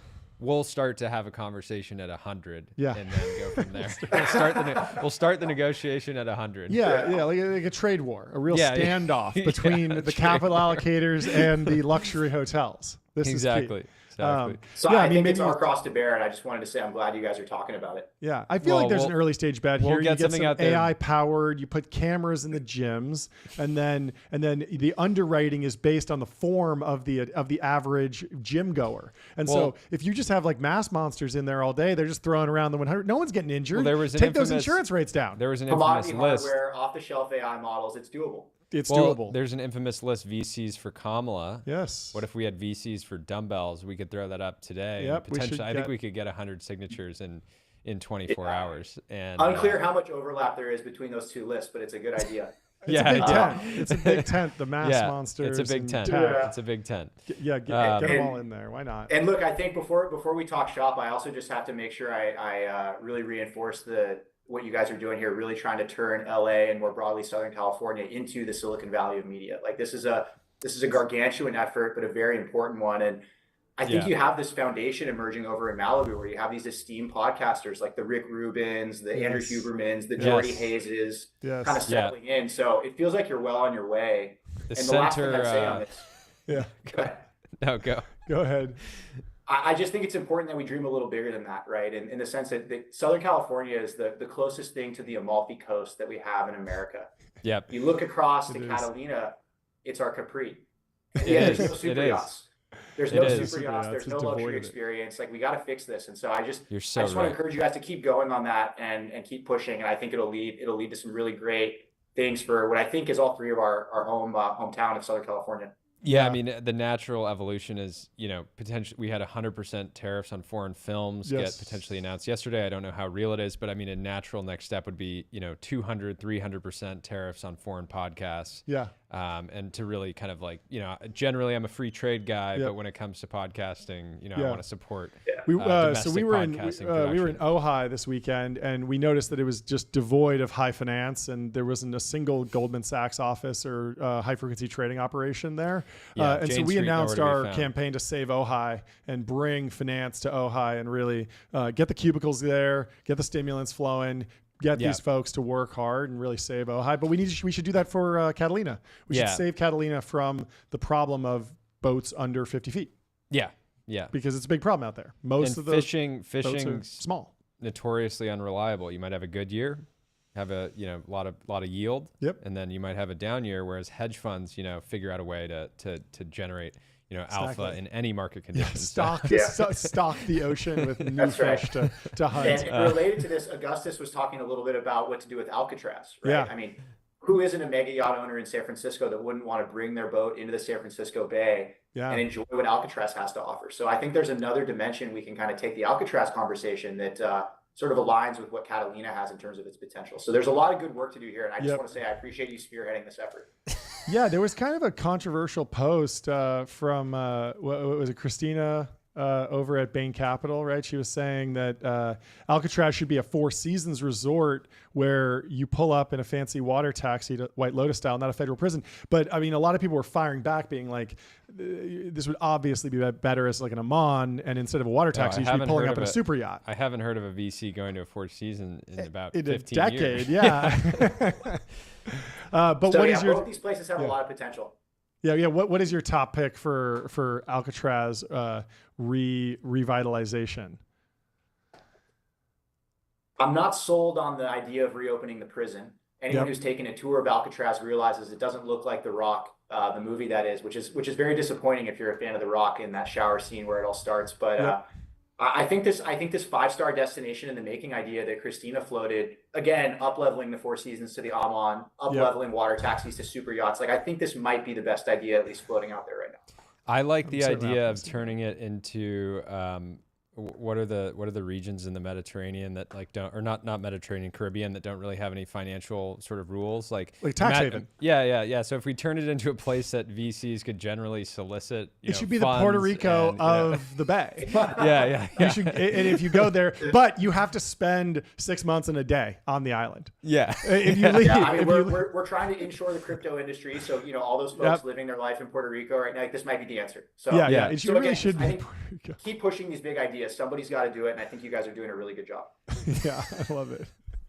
Amazing. How's your first real day on the job? It's today, right? Yeah, change doesn't happen often in this industry, so it's been really exciting. It kind of feels like the first day of school or something, where I'm just meeting a bunch of people I've never met before, getting up to speed on how we do things here. And there's a lot of similarities in how the firm operates relative to where I was at Kleiner Perkins, but given the global footprint and just the scale of the firm, there's a bit more process that we use to run our operations here that I'm kind of getting used to. But super excited about this opportunity. I mean, I think it's just such an incredible time to be investing right now. And given we're kind of in the midst of this super cycle, I'm just really, really excited to kind of hit the ground running here at Lightspeed and make the most of the opportunity in front of us. And it's a pretty big change in terms of like your actual focus, because I always thought of you as like the growth guy at KP, and now you're early stage. Is that right? Is that a correct characterization? So Everett would be the growth guy at KP, but I think what's unique about KP is we preside over the growth and venture funds together. Right? Sure. So every investor makes growth investments, every investor makes venture investments. And for me, my roots have always been early stage. I love, pounding the pavement, going to Stanford, figuring out who that next postdoc is that's going to start a company, figuring out who those amazing people inside of these juggernaut companies like OpenAI and Anthropic are, kind of those next great founders. And I think the tension for me has always been like, how do you put your best foot forward on early stage while also running growth stuff down? And so here, what I'm really excited about is we've got a dedicated growth team, and I can really go back to focusing on those early stage roots of where I started. And that was a big, big driver for me about why I was so excited about this opportunity. Is there some sort of like, how would you define the delineation between growth and early stage at Lightspeed specifically? Is it like certain round size, certain valuation, certain just like you're getting out an Excel model for the first time, so the growth guys have Excel installed and the early stage team hasn't touched it in years? Yeah. I mean, I think that's a fair depiction of it, in the sense that if there's real venture risk to a company's standing in terms of like a total loss of capital is a possibility. There isn't a ton of repeatability in revenue generation or how they put product in customers' hands. I think that feels a lot more like a venture type of investment. Whereas if there is that sort of repeatability, which for certain companies, especially in AI, can come very early in their life, given just the market pull that we're seeing, setting aside quality of revenue and that whole debate, you're starting to see more and more that these companies become growth stage companies very quickly. So I think what I'm really excited to focus on here at Lightspeed is like, how do we get into those companies as early as possible? Because they can be 6-7 months old and suddenly it's a growth stage opportunity. You've kind of missed the opportunity to get that venture exposure that really does, at the end of the day, drive a lot of the returns for this industry, at least historically. Yeah, what is the shape of like these AI companies and where they fit between growth and venture? Because I saw some firms were putting OpenAI at 27 billion in venture, which wound up being like a venture style bet. Like it could have kind of zeroed with all the complexities around. You're investing in a nonprofit at that point. Like it does have binary risk, but again, it's like almost 10x or something. It's been like a venture style return very quickly. On the same time, you have a lot of these very hyped AI companies that are maybe wrappers would be the negative critique. They're generating a lot of revenue, but everyone's worried about churn and durability of that revenue. It reads like a growth stage company, but maybe it's more of a venture bet. How are you seeing the AI landscape kind of break down? Yeah, so to the question about OpenAI and that being a venture bet, I think it's even more clear today that the investors that participated in that round, again, there's a lot of dilution that comes along the way, Totally. but if you look at it just on like a multiple evaluation basis, Yep. there is absolutely a venture-like return to be made at that round, and that's going to make a lot of funds that went in big there. Yep. I think with respect to your second question about just like how these wrapper companies sort of fit into this box. The first thing I'd say is I think it's becoming clear when you look at the mature companies that were once referred to as wrappers, like the Harveys, the Cursors of the world, they're getting a lot fatter in terms of like how much of the tech stack they own themselves and how much differentiation you can argue that they build in. So an example in Cursor's case is like they've been very public about like the people they want to hire are people that can help them train models. Why is that? Well, the cost that they have to pay to the model providers, as we all know, is non-trivial, hence this wrapper distinction being a bit pejorative in nature. Yeah, of course. And so what I think you're going to start to see happen is that these breakaway companies that were once AI wrappers, once riding on top of the existing frontier model companies, are going to get a lot fatter in that sense and start routing as much of the queries that their users have to models that they can control and own and customize for that use case.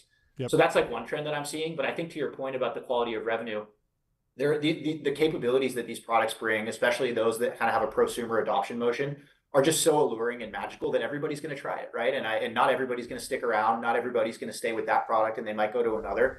But from my perspective, I don't think as much about that because I just think the pull for these is so extraordinary that over time you can think of that as a bit of a marketing cost, and the quality of the revenue at steady state, especially as these products get brought into larger companies. Go from kind of credit card swipes to invoicing customers, you're going to see that these companies look a lot like traditional enterprise software businesses, but in theory, they're going to grow and compound at much, much larger scales. Yeah. How do you think about the competitive dynamics and differences between B2B sort of enterprise focused agents and consumer agents from my point of view in evaluating a lot of consumer agent businesses lately?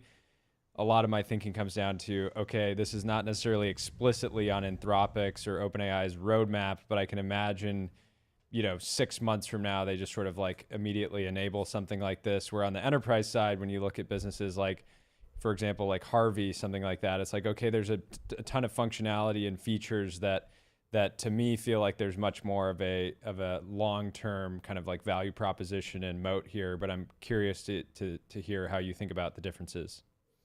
So I agree directionally with everything that you said. And with the caveat that I'm not a consumer investor, it intuitively looks to me as though a consumer agent is only useful when it can do everything from planning my kid's birthday party to booking the flight, everyone's favorite example, to really just like automating away all these tedious tasks that I would otherwise be clicking through websites to accomplish.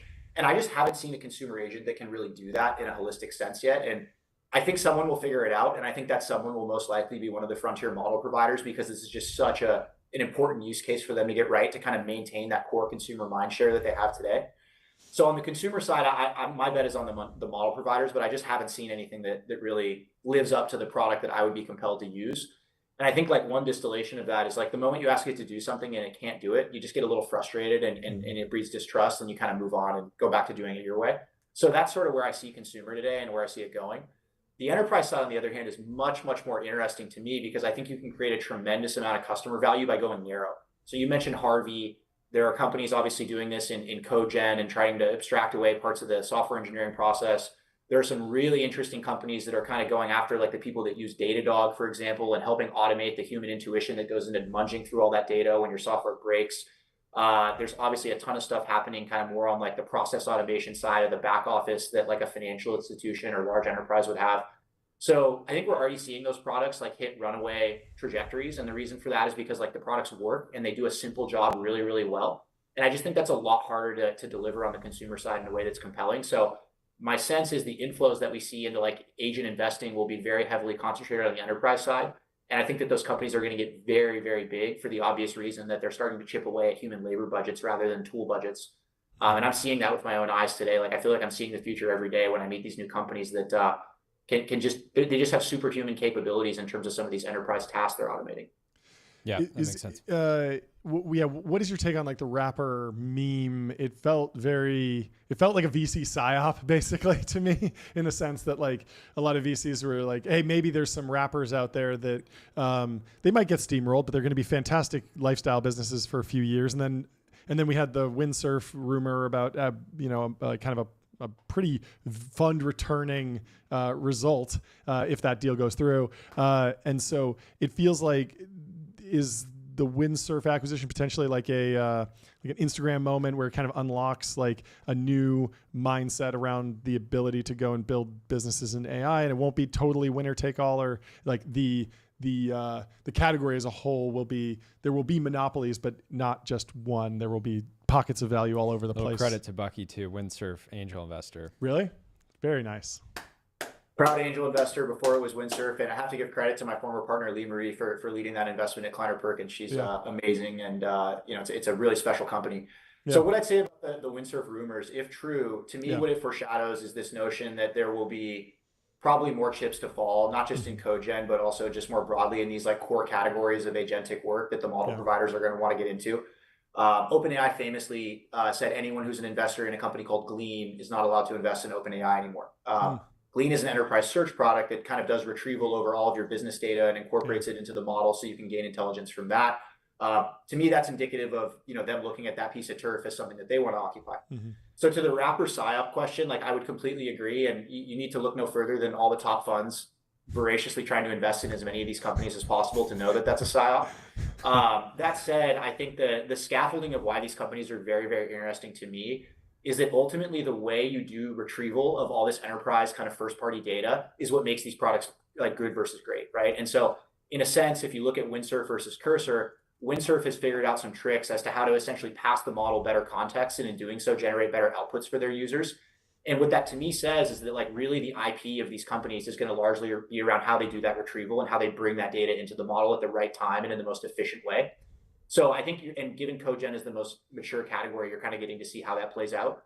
So I think what you're going to start to see is like, the winning companies, like be it in legal or cogen or, any of these other categories that we've been talking about, are going to be the ones that figure out the best set of retrieval steps to give the models optimal context. And then coming back to what I said earlier, I think these companies are going to look a lot fatter than the rapper name might indicate over time. And again, you're seeing this with Cursor, Windsurf. These companies are, really out there trying to take more and more of the stack on versus just being like, dependent entirely on a frontier model provider. I think it's safe to say the same about Harvey. They recently published a really interesting blog post that kind of shows the architecture of their app in terms of how it interacts with the AI models. And what you see very quickly is it's a lot more than just a wrapper. And so I think that trend's only going to continue. And it's why I think, we at Lightspeed are very bullish on this form factor of company. And I think you're going to see a lot of activity from us there over time. From how have you personally evaluated, businesses that are looking to eat into effectively labor spend through rolling up businesses versus companies that are looking to get into that on a ground up basis? And I don't have a ton of context on Harvey's business, but from what I would guess right now, it maybe looks more like a SaaS business today, but over time it could look like more like it, it's sort of eating more of the value chain. Like what Salesforce did, where they get comped on per ticket closure as opposed to just pure seats. Yeah, results basically, or output. But I'm curious. Go ahead. Yeah, just this nature of, ground up, new software businesses that are leveraging AI versus this sort of buy and build on top of strategy. Yeah, so I think this question is sort of being answered collectively by the industry, like as we speak, as in like there's a lot of chips on the table around this notion of like, hey, what if we go and buy the BPO in India and inject AI into it? Or what if we go and, buy the homeowners association administrative businesses all over the world and inject AI into those? Yeah, just an idea off the cuff I had.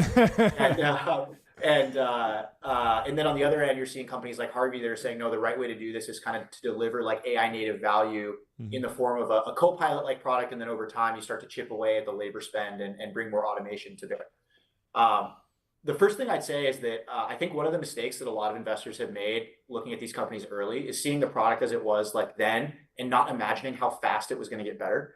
Part of that is obviously just the models getting better. And I think just like when you have like logarithmic rates of improvement, it's just really hard for the human mind to like intuit that and look forward and actually feel like confident in, okay, this is what it's going to look like a year from now.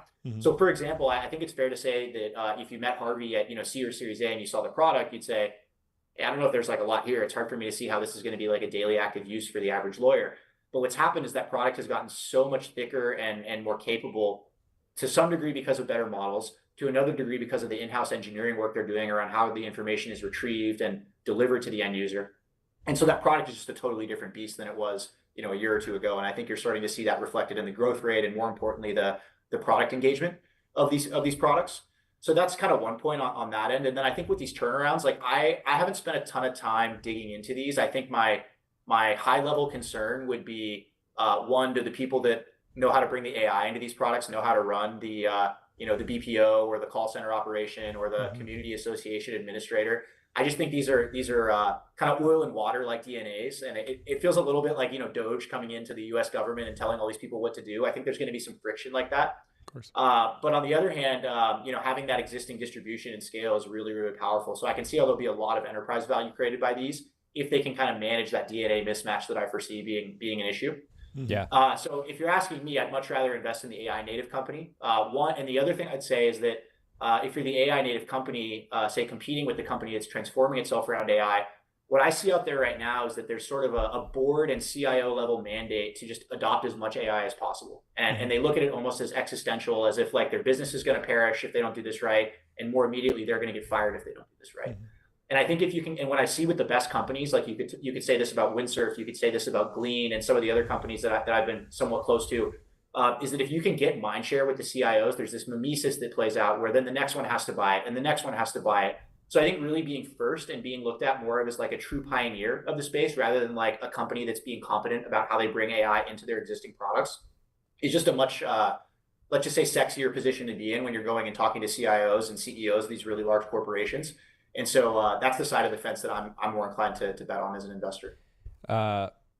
Makes a ton of sense. Let's talk about outcomes. I think in 2021, 2022, or especially early 2022, everyone was writing to lots of $10 billion outcomes. That was like maybe the general sentiment. You shared recently that you're thinking about $1 trillion outcomes now. Is the right framing as sort of a scaled platform fund to be thinking about making sure that you're in the handful of companies that over time can be $1 trillion businesses versus just expecting tons and tons of these $10 billion plus companies? Yeah, so just to reiterate my position there that you mentioned, like what I see happening right now is that there are companies that seem to be scaling into market opportunities at a rate and scale that we just really haven't seen before. They can actually convince me that there will be companies that cross $1 trillion valuations in the private markets. Like, of course, many companies have done this. Well, I shouldn't say many, but some of the great household name companies have done this as public companies, and a lot of the value has been created there. Obviously, now these companies are staying private longer, they're growing faster, and therefore I think it's not unfathomable to think of an OpenAI or a SpaceX getting to this place where we're talking about $1 trillion companies in the private markets. So what does that mean for the venture business? What it means is there's even more headroom in this later stage investing part of the business that the mega platforms operate in that to generate alpha there that I think just wasn't there before. So that's hard for me to ignore personally. And I think why these mega platforms like Lightspeed are in a really unique position to capitalize on that. I think there's an obvious question as to, are these companies a point in time thing, or are they more foreshadowing of more of these to come? I think that's something that we're kind of figuring out as an industry and watching. But my instinct will be that just the problems and the ambition of the problems that founders are going after these days are just so like fundamentally massive that I think we will just see much, much bigger outcomes aligned with those companies that succeed at going after these like really fundamental problems like space travel, like intelligence, for example. And then I think with respect to the $10 billion outcomes, I mean, look, you're still going to see a tremendous number of those, right? I think that these AI app companies are like the large platforms are going to be very acquisitive of these companies. I think you're going to see things like MoveWorks, which ServiceNow announced, or or the windsurf rumors that OpenAI and windsurf are having conversations around. Like, I think there's a lot more of this to come, and so I think the venture business will still be driven by those outcomes. But I think when we have these $1 trillion outcomes, even if they're few and far between, it just completely distorts and changes the shape of the industry. And I think that the mega platforms are well aware of that and architecting their setups with that in mind. Yeah, in many ways, these bigger companies would prefer to avoid, 4 or 5 rounds in a row that are predominantly random SPVs with hundreds of underlying shareholders, that are then all trading those positions over time. And it's very chaotic. If you could just have, if you could get the majority of your cap table around a single dinner table for a few more rounds, you might be more inclined to stay. Sure. Last question. Any lessons from Warren Buffett? He's transitioning out of Berkshire Hathaway. Obviously a very different style investing from early stage venture, but at the same time, if Lightspeed keeps scaling AUM, who knows? Anything's possible. Yeah, so I guess the thing, whenever I think about Warren Buffett, and I think technically Charlie Munger said this, but I sort of think of them as one and the same for all the lessons that they share. The one that I always come back to is this notion of the too hard pile, right? And so what the too hard pile refers to is when they see a business that someone is trying to pitch them on being a really compelling investment. If it doesn't necessarily fit in the box of like their circle of competence and their ability to underwrite that business like with an unfair advantage, it goes in the too hard pile, even if it ends up being a great investment.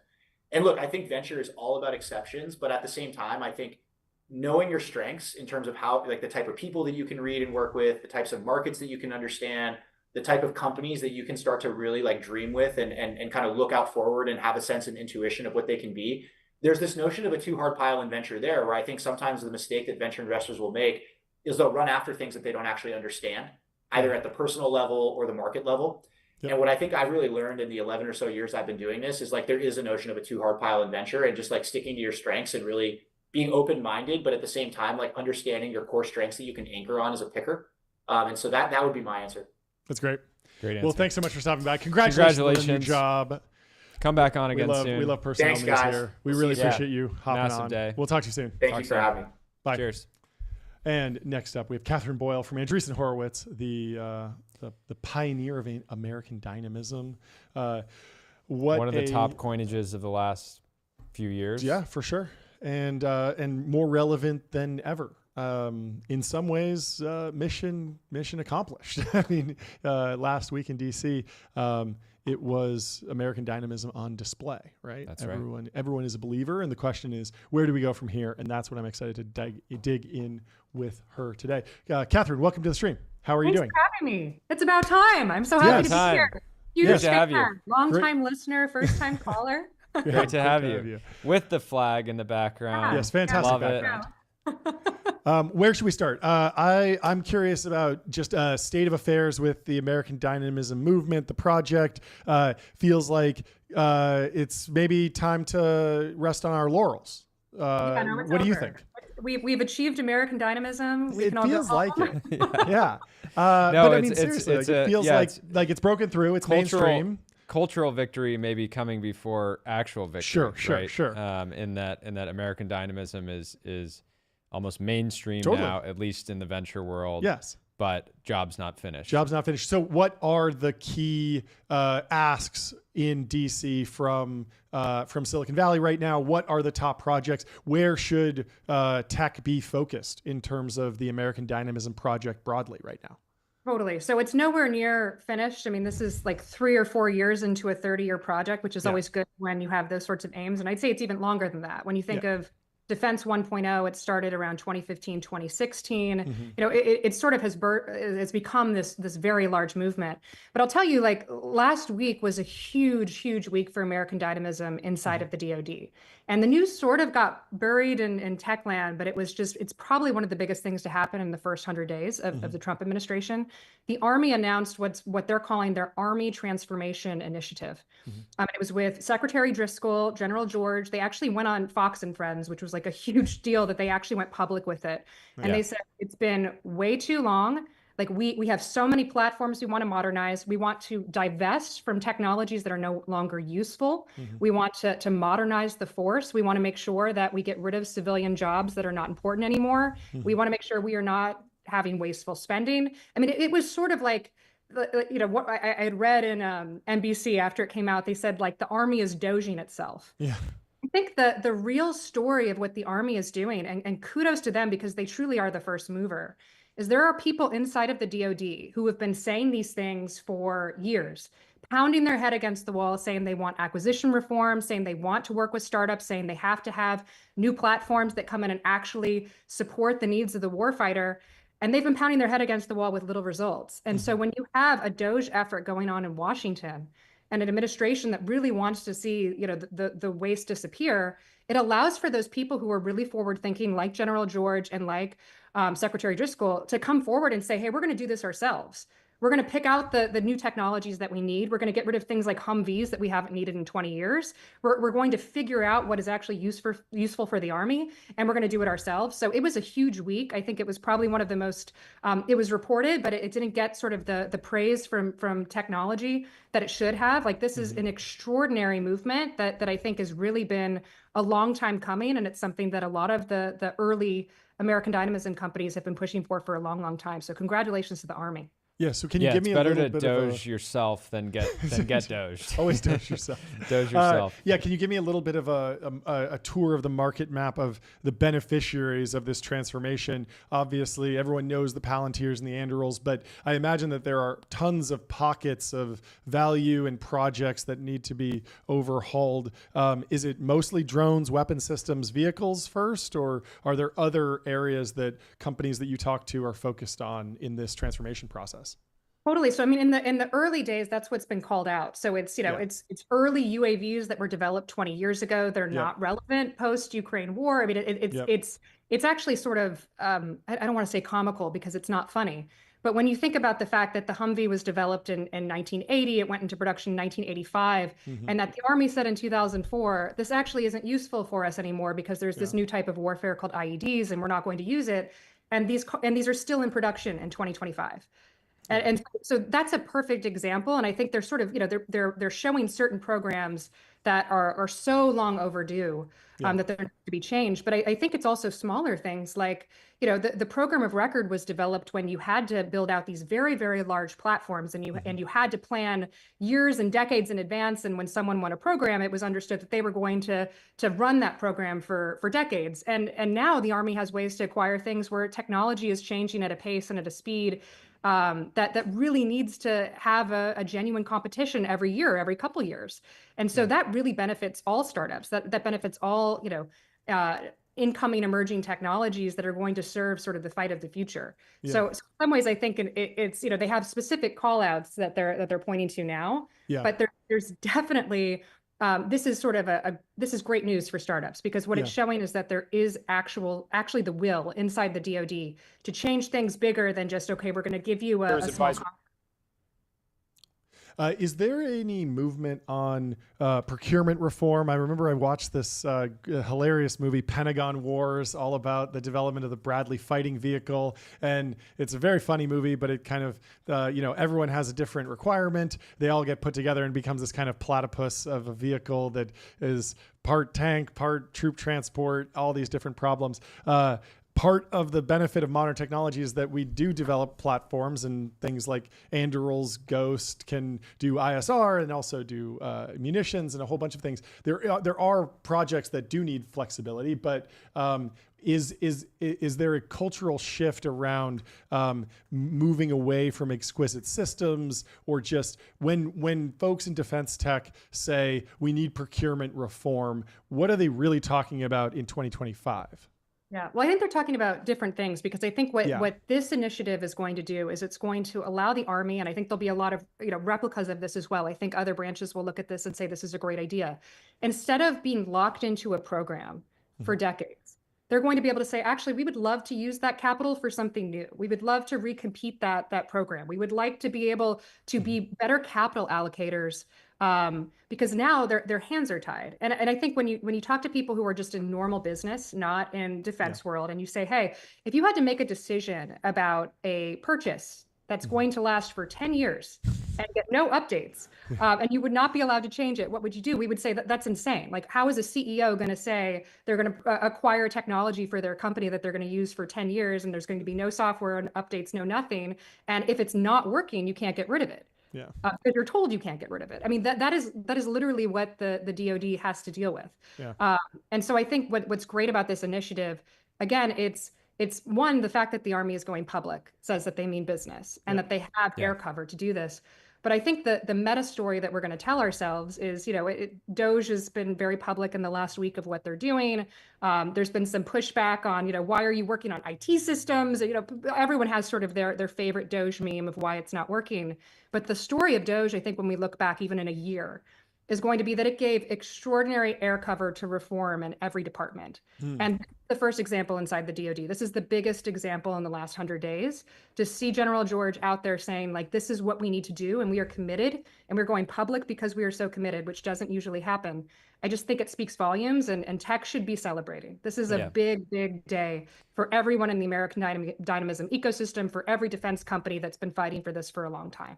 Yeah, and for all of this to actually achieve those sort of 30-year goals or execute against that 30-year plan, things need to be bipartisan. People need to realize we want efficiency and innovation across every branch. I'm curious on the investing side.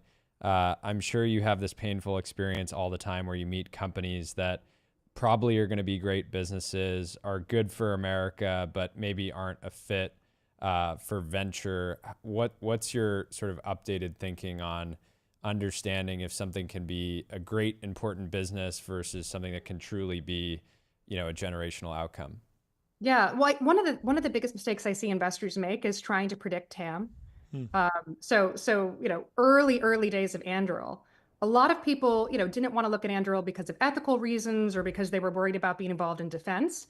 But there was another meme that was going around, which is almost comical now, which is, well, it's kind of a small TAM, right? Like a border security company, like, oh, they're selling to DHS, Department of Homeland Security, doesn't really have that big of a, but like these were real things that people said that are hilarious now. You guys can imagine. So it's I think it is very difficult to predict a growing markets eventually what some of these incredibly important technologies are going to be worth. But I agree with you. There are some examples of companies that might not be, standalone businesses, but will ultimately, Enduril's done a very good job of acquiring businesses that aren't going to be these venture outcomes, but work, very well within their platform. But I think in some ways, there's always surprises with companies that were initially passed on or people were very skeptical of their TAM in the early days. And then you look back and you see just how much they've grown or how much the product has shifted or how important the platform actually is. Yeah. How have you been kind of reacting to, ignoring the politics of it all, but reacting to, the trade war in many ways, like when you have these like big geopolitical, events playing out, that doesn't necessarily mean start to make a lot of venture investments, because venture investments take a long time to play out and it's very hard to predict the future. Are you seeing new opportunities related, to the events of the last month? Or are you still just, continuing? Like I imagine when you guys invested in Hadrian, you weren't like betting on a trade war in 2 years or something like that, right? But how do you think about timelines and is American Dynamo and is the benefit of sort of thinking in that 30-year timeline that you're kind of able to broadly, ignore or not place too much focus on the headlines of today and just think about what America needs in the long run? Yeah, no, I mean, I would say my bias as a very early stage investor is to not think about the immediate timeframes. These are very long cycles.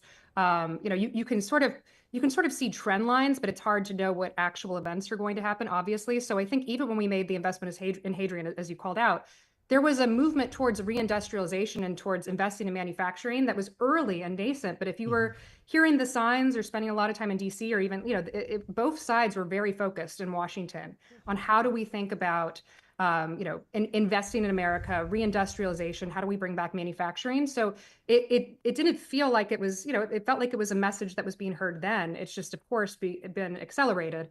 And I think truly, if you think about kind of the next 10, 20 years, reindustrialization is going to be a very important theme. So it can feel like everything is hot right now, or feel like we're in the middle of something. But ultimately, I think we're again in this like very, very early, 3 or 4 years into a 30-year journey of this sort of it took decades for globalization to really hit its peak, and now we're sort of seeing the pendulum swing again. And so you're going to see a lot of companies that are built in the next few years that become generational companies.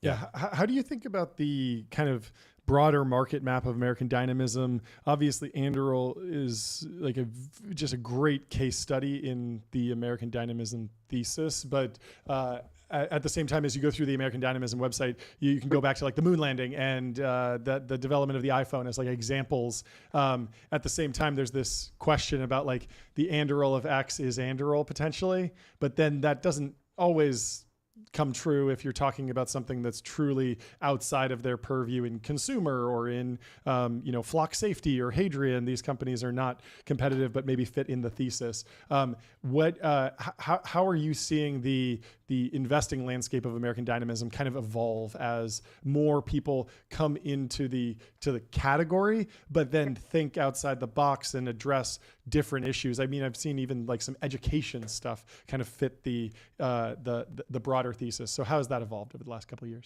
Yeah, we define it as companies that are actively supporting the national interest. Sure. So it is a very simple definition, and founders have different interpretations of what it means, but there's common themes. And actually, this goes into why we decided to have a separate fund, why we decided to build out the platform, is because these companies need something entirely different than a true enterprise or a true consumer company. Yep. And when we looked back at our early portfolio of Shield AI, Agarwal, these Astranis, these companies that were sort of what I would call space and defense 1.0, yep. we'd sort of like put them in the enterprise category as though they're like no different than a company that's selling business software to the Fortune 500, right? It doesn't make any sense. They have totally different needs. Yeah. Agarwal's famously said that they had a lobbyist on staff on week one. Yep. There's things that companies need that our view is that we could build a platform to help support these companies, namely in Washington, understanding who their buyers are on the BD side, which is a very difficult kind of role to hire for inside of early stage startups. But then also understanding kind of the Washington game, which is very important for companies to understand if they're going to be selling directly to the federal government. Now, you mentioned education, and there's a lot of companies in our portfolio too that are selling to state and local. And that is a totally different sales motion. That is something where a company like Flock Safety has sort of rewritten the rules of how you sell directly to a police force, or how you even follow what I would call kind of like a second city strategy of not going to the biggest cities, but going to these smaller municipalities and getting a lot of, almost circling a big city with the suburbs around it and kind of getting a lot of momentum from the citizens. But all these companies have very similar needs and sort of things that they have to think about early rather than later. And we've now seen enough of sort of the early success stories in public safety and aerospace, defense, like sort of these sort of generational companies that came up in the last several years, that the boom that's happening in these categories, many of them want to replicate those playbooks and have, I think, with a lot of success. Yeah, can you talk a little bit about almost like lobbying as value add for venture capital? I remember I was running an Andreessen-backed company a decade ago, and I met the CEO of McDonald's through Andreessen at some happy hour, and there were trainings on B2B sales and PR and all this stuff, but there was no concept of regulatory or lobbying. But I imagine that's a piece of it, but it's at the same time you need to eventually staff your own government affairs team. How are you working with early stage founders to get them up and running in Washington? Yeah, well, I mean, I would say a lot of the founders that we backed are very, I would say, sophisticated in their knowledge of who they need to be meeting with, or the types of company, or the types of people they should be meeting with in the DoD. But the thing that I think we're actually, I would say, even more successful in doing that's really important is making all that knowledge public. We make our playbooks public. My partner Layla, who runs our go-to-market in DC, she wrote this incredible glossary of things you need to know if you're even going to approach a venture capital firm about a defense tech company. Like, these are the acronyms. These are all the acronyms you could possibly hear in a conversation with the DoD. And it's things like that where we do want to make that public, and we want to help educate the ecosystem. And I can tell you, 5 or 6 years ago, the number of venture capitalists who understood the difference between contract contracting, the different types of contracting vehicles, that understood the names of, of different, people on the appropriations committee. I mean, these things that are now sort of, I'd say, taken for granted, were not well known. And so I think that's a huge part of it too, is really helping the ecosystem get up to speed, helping companies sort of speed run that early stage process of like, you can ask any dumb question and we're going to help you with it. But then there is also something to be said of, it is much easier to get a meeting with certain people if you are at a dinner that's sponsored by a group of people who are always in Washington. I mean, we have a Washington office now. We are fully staffed in terms of both Republicans and Democrats and people who work on both sides of the aisle, people who specialize in DODs, people who specialize in certain types of the DOD. And I think that is like a very important thing to be able to say, okay, you need to meet with X, Y, and Z people, or you need to understand the glossary before you can even begin to have those conversations. Do you think defense tech is now mature? It's oversaturated. I was joking with Jordy that I think world peace is like maybe 6 months away. And then I'm going to start poaching top defense tech talent to build the next generation of advertising optimization. Because I think that we just got to get them back in the ad optimization game. Next company, you know it. Yeah. But I mean, seriously, like it does seem that would like, be the most, the OpenAI, AGI is always 6 months away.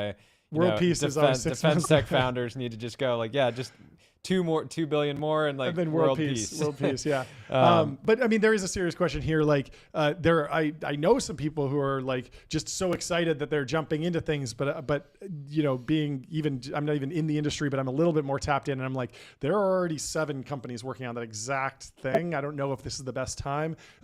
Is it worthwhile to steer, these incredible hackers, these great entrepreneurs, like maybe towards the more like, the more tangential hard tech problems? Like what I see with like what base power is doing is like, it's hard tech, it has defense roots, but it's not directly something that's on Anduril's roadmap. What advice are you giving to kind of the entrepreneurs that are like in between things, thinking about serving the national interest, but not necessarily putting themselves on a collision course with a, multi-billion-dollar founder mode company?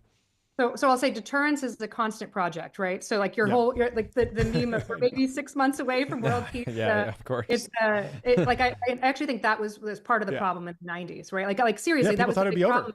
Yeah, democracy. Well, the end of history. End of history. End of history. We flourished, and we don't need to be working on these things. So the kind of it is very important that we've gone back almost to the roots of the DoD, saying like, hey, actually, we remember what it's like to be a country at war, and we need to be constantly focused on the next technologies. We need to be focused on deterrence, thinking of it as deterrence because we want to prevent war, but we have to be continuously building. So from that perspective, I think we're only a few years into this real movement of Silicon Valley caring about working with the DoD, and I hope that it's a 30-year project. I think that's what we all really should be focused on, is making sure it's a 30-year project.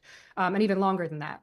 But to your point, what I think is so interesting about companies that, are founded out of Anduril or out of SpaceX, we've done an analysis where we looked at all of the founders who've left SpaceX since, in the last, say, 10 years.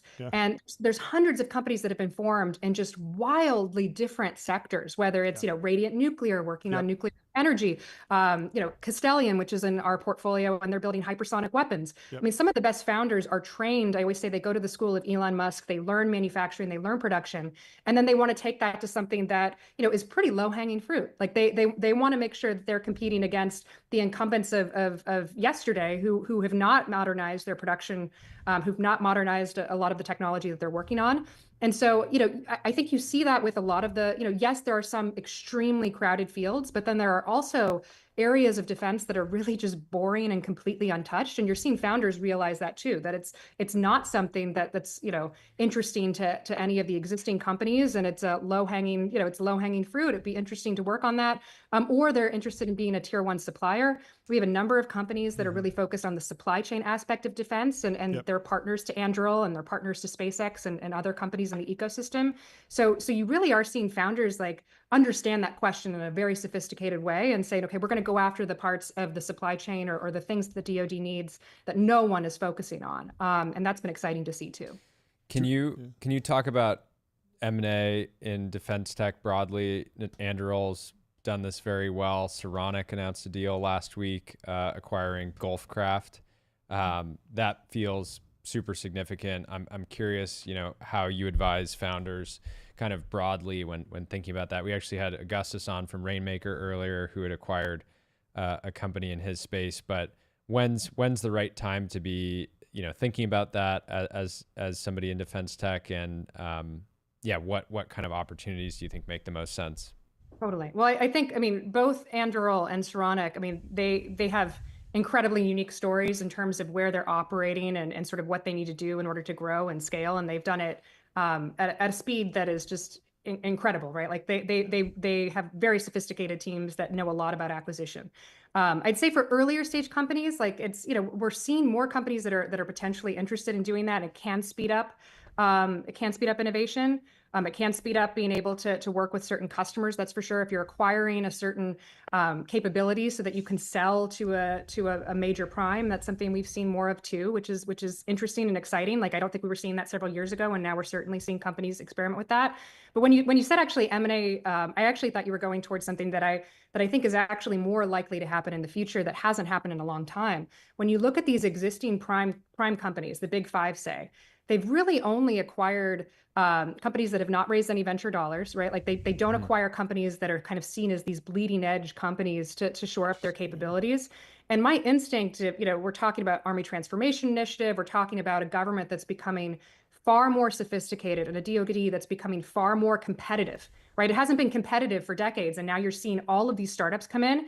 My like prediction, if we're looking 5-10 years out, is that the companies that have not been acquisitive for the best engineers and the best technologists and these capabilities that they need are going to find that as their only solution. Yeah. And I think we could potentially even see another Last Supper situation, which of course in the 90s was the famous case where the government came to all these primes and said, you have to merge, you have to have kind of forced mergers and acquisitions because the budget's going to decrease. And of course, that was probably the wrong strategy given sort of the results that came out of that. But I do think it is something that I would not be surprised if in 5 or 10 years, you're seeing the existing primes that have been around in many cases for 100 years saying we have to work with these startups in a much more tangible way. And you could see a highly acquisitive ecosystem that people don't necessarily kind of write into their kind of thesis today. How would you how do you think about leadership at the individual primes? And people over the last few years, Boeing has been dragged through the dirt by pretty much everyone, but I think of it as a great, in the fullness of time, it's a great company. Boeing, I ain't going. Yeah, John's so I'm loyal. Pro Boeing. He'll never fly on excitement. He'll never fly as a white collar on worker. You don't risk your life very often. When I go on a business trip and I step on a 737 Max, I'm locked in. I just look at it as China would love to have a company that was actually competitive with Boeing. Totally. Right? It's a hugely strategic asset. Yeah. But I'm curious. Do you think that, any of the primes, and every now and then you'll see a prime release a video that's like clearly like they hired a marketing agency and said like, make us like an Anduril movie, and then they put it out. But how do you think about, do you see that the leadership at the primes? Well, Lockheed Martin invented artificial intelligence, remember? Yeah, they came out last week and claimed that they invented artificial AI. intelligence. They basically just said, you're welcome. You're welcome. Yeah. By the way, you're welcome. But I'm curious. Any hope for transformation? Do you have conversations with them, or is it? Because even though it's not an opportunity for venture capitalists necessarily, like it would be great if they were highly functioning in the American interest, like as Americans. And then you have the program that was spun out of was it Microsoft Microsoft to Anduril? The HoloLens. Yeah. Sorry. So I think there's probably more kind of even spin out opportunities where new companies collaboration can create, value on top of existing programs. Yeah, I think Palmer and actually Brian Schimpf has done an incredible podcast on this where he talks about sort of what happened at these primes and why things sort of went by the wayside. And it's partially because they really stopped focusing on research and development. Yeah. They didn't really need to. There was no real competition, and they kind of recognized that they would always get paid by the government to do new things. Again, like it's sort of this confluence of factors that led us to be, really complacent. And I went back actually last night and was reading the first few pages of The Kill Chain by Christian Brose, yeah. which again, it's like, it's reading it. It was written, I believe, in 2019. Yeah. Things have changed so dramatically in terms of the conversation, but it's like going back in a time warp and saying, wow, like in 2019, people really didn't care that Boeing was collapsing, or that there were these private or these public companies that were doing no research and development because it didn't matter, right? That was pre-war in Ukraine. It was sort of, in some ways it was security theater, right? Like we don't actually have to remain secure. We just have to pretend we're secure. And so I think there is this new sort of wake-up call where a lot of these companies are going to say, one, if we can't recruit the engineers and do the research and development in-house, we're going to have to acquire it. So again, that's why I think you're going to see a lot more acquisitions over the next several years, because I think a lot of these companies are really going to have to change. But two, like these initiatives inside the DoD that are now getting real steam, that is going to force incredible competition that has not existed even in the last 10 years when we've all been investing in American dynamism. So I'm actually much more like hopeful and excited about where I think the world is going, because I genuinely believe that a lot of these players have sort of woken up and are looking for solutions because now they know they have to. Yeah. I was a while ago, I was talking to Trey about just the lack of the deeper supply chain, specifically in drone motors. Like there are no small drone motor manufacturers in the United States. They're almost all made in China. And that feels like, there's almost a startup idea there, but I don't know if it's a venture idea. There's actually a drone motor company in Washington. They outsourced some of their supply chain recently. That feels like almost like we need an American dynamism private equity fund to just turn those companies around. They're not going to be these power law $100 billion companies, but they might produce 20% returns more reliably. And there's maybe no venture style zero, loss of capital risk. Do you think we need a American dynamism for private equity? Is that something Andreessen would do at some point? I mean, you're kind of in every asset class now, so anything's possible. But is there a flip side to the venture model within investing in the national interest? Well, I certainly think we've invested in some companies that are focused on component parts. Sure. We're invested in AMCA. I know that Jay was on recently. So like there are more and more companies that are figuring out ways to do this. And again, those are the examples of companies that are much more focused on how do we acquire companies, how do we make it, make them, I would say, tech forward, but also think about like how quickly we can get into the supply chain and some of these larger primes. Mm-hmm. But I think you're seeing a lot of innovation around the edges on this, and you're probably going to see more and more founders who recognize that if that's where the real problem is, they're going to build there, and they're going to build in the best way that suits them. So yeah, it does seem like there's almost like a way to turn something like MP Materials we were talking about. Like you wouldn't think like, oh yeah, venture is suitable for like mining at all, but like now there's a couple mining companies that are figuring out how to inject enough technology to make it potentially a venture scale opportunity, which is interesting. Do you have anything else? I have a couple more. I gotta totally switching gears, but you had a post recently that I liked. It was, I'm committed to doing whatever the opposite of gentle parenting is. And I wanted to ask you if you found any Lindy books on parenting, anything that sort of resonated that you're implementing. John and I both have similar aged children. And I always have this, sort of concern around, you want to experiment with parenting and try new things, and maybe not just take exactly what the mainstream media says is the right way to do parenting, but then, your children have one life, you want to not run, you're not trying to run A/B tests, on their. I have 3 boys, so I employ what I call the snake pit strategy, which is you lock them all in a room. And then it's just a snake pit, and they just like wrestle, and if there's damage, they'll heal, and that's fine. That's the right way to do it. Well, I followed up that tweet with the tried and true Irish strategy, which is the hey method. Yeah. You just shout hey and increasingly loud. Yeah, hey. It works. Like there's something about this word hey, where your sons actually turn around and listen to you. But sadly, there aren't like any books, like old timey books that I found that actually teach, I would say, the best way to train children or to child rear. But it's interesting. I always think that grandmothers kind of know best. So if there's a grandmother in your life anywhere, They remember how it used to be done and how effective it was, and it was, probably harder in the olden days too. So it's like basically just ask grandma. Like grandma. I would plug free range kids. All about this. Our society has moved towards like, don't let the kids just run around in the neighborhood. They could get kidnapped. There's so many bad things that could happen. There's been a lot of fear mongering from the media, and so that's kind of led to kids turning inside, becoming inside kids, staying on the iPads or whatever. But there's this movement in the free range kids to just be like, yeah, actually, like you're 6, you can ride a bike, like ride your bike to the park, like, and that will enforce the society to maintain safety. I need to find the Ray Pete of parenting. Yeah, that's totally. The next alpha. But yeah, my problem with the grandma method is that my mother and mother-in-law just want to let the kids do exactly what they want to do. You want 2 cookies? Great. You want 3 cookies? Right. So maybe they're right. Maybe that is so Lindy. Who knows? Maybe it is Lindy. I'm the great grandmother, right? Like the one who remembers how tough it was. Yeah, that's right. I want to get your reaction to Warren Buffett. Obviously, he stepped down or announced his transition at Berkshire Hathaway this weekend. What do you take away from Buffett's legacy as an investor? It's obviously a very different type of investing, but there's so many interesting lessons there, from company building to investing to everything else. What was your reaction? Yeah, I'll take a little bit of a different take, because I was watching the annual meeting last year, and there was this moment that happened, and I actually wrote about it in a piece on friendship and founder friendship, where he was doing his usual, going through company analysis, and then he just kind of forgets where he is and says, Charlie. And everyone stopped. It was like, I think I teared up seeing it, because it was like he was so in his zone. After so many years of working together, he had forgotten that Charlie had passed. And he was almost embarrassed about it. But I thought it was the most beautiful moment, because one of the things I don't think we talk enough about in venture world is founder friendship. And I mean like deep, deep friendship, not like, oh, we went to college together and we were friends or whatever, we're going to start a startup together.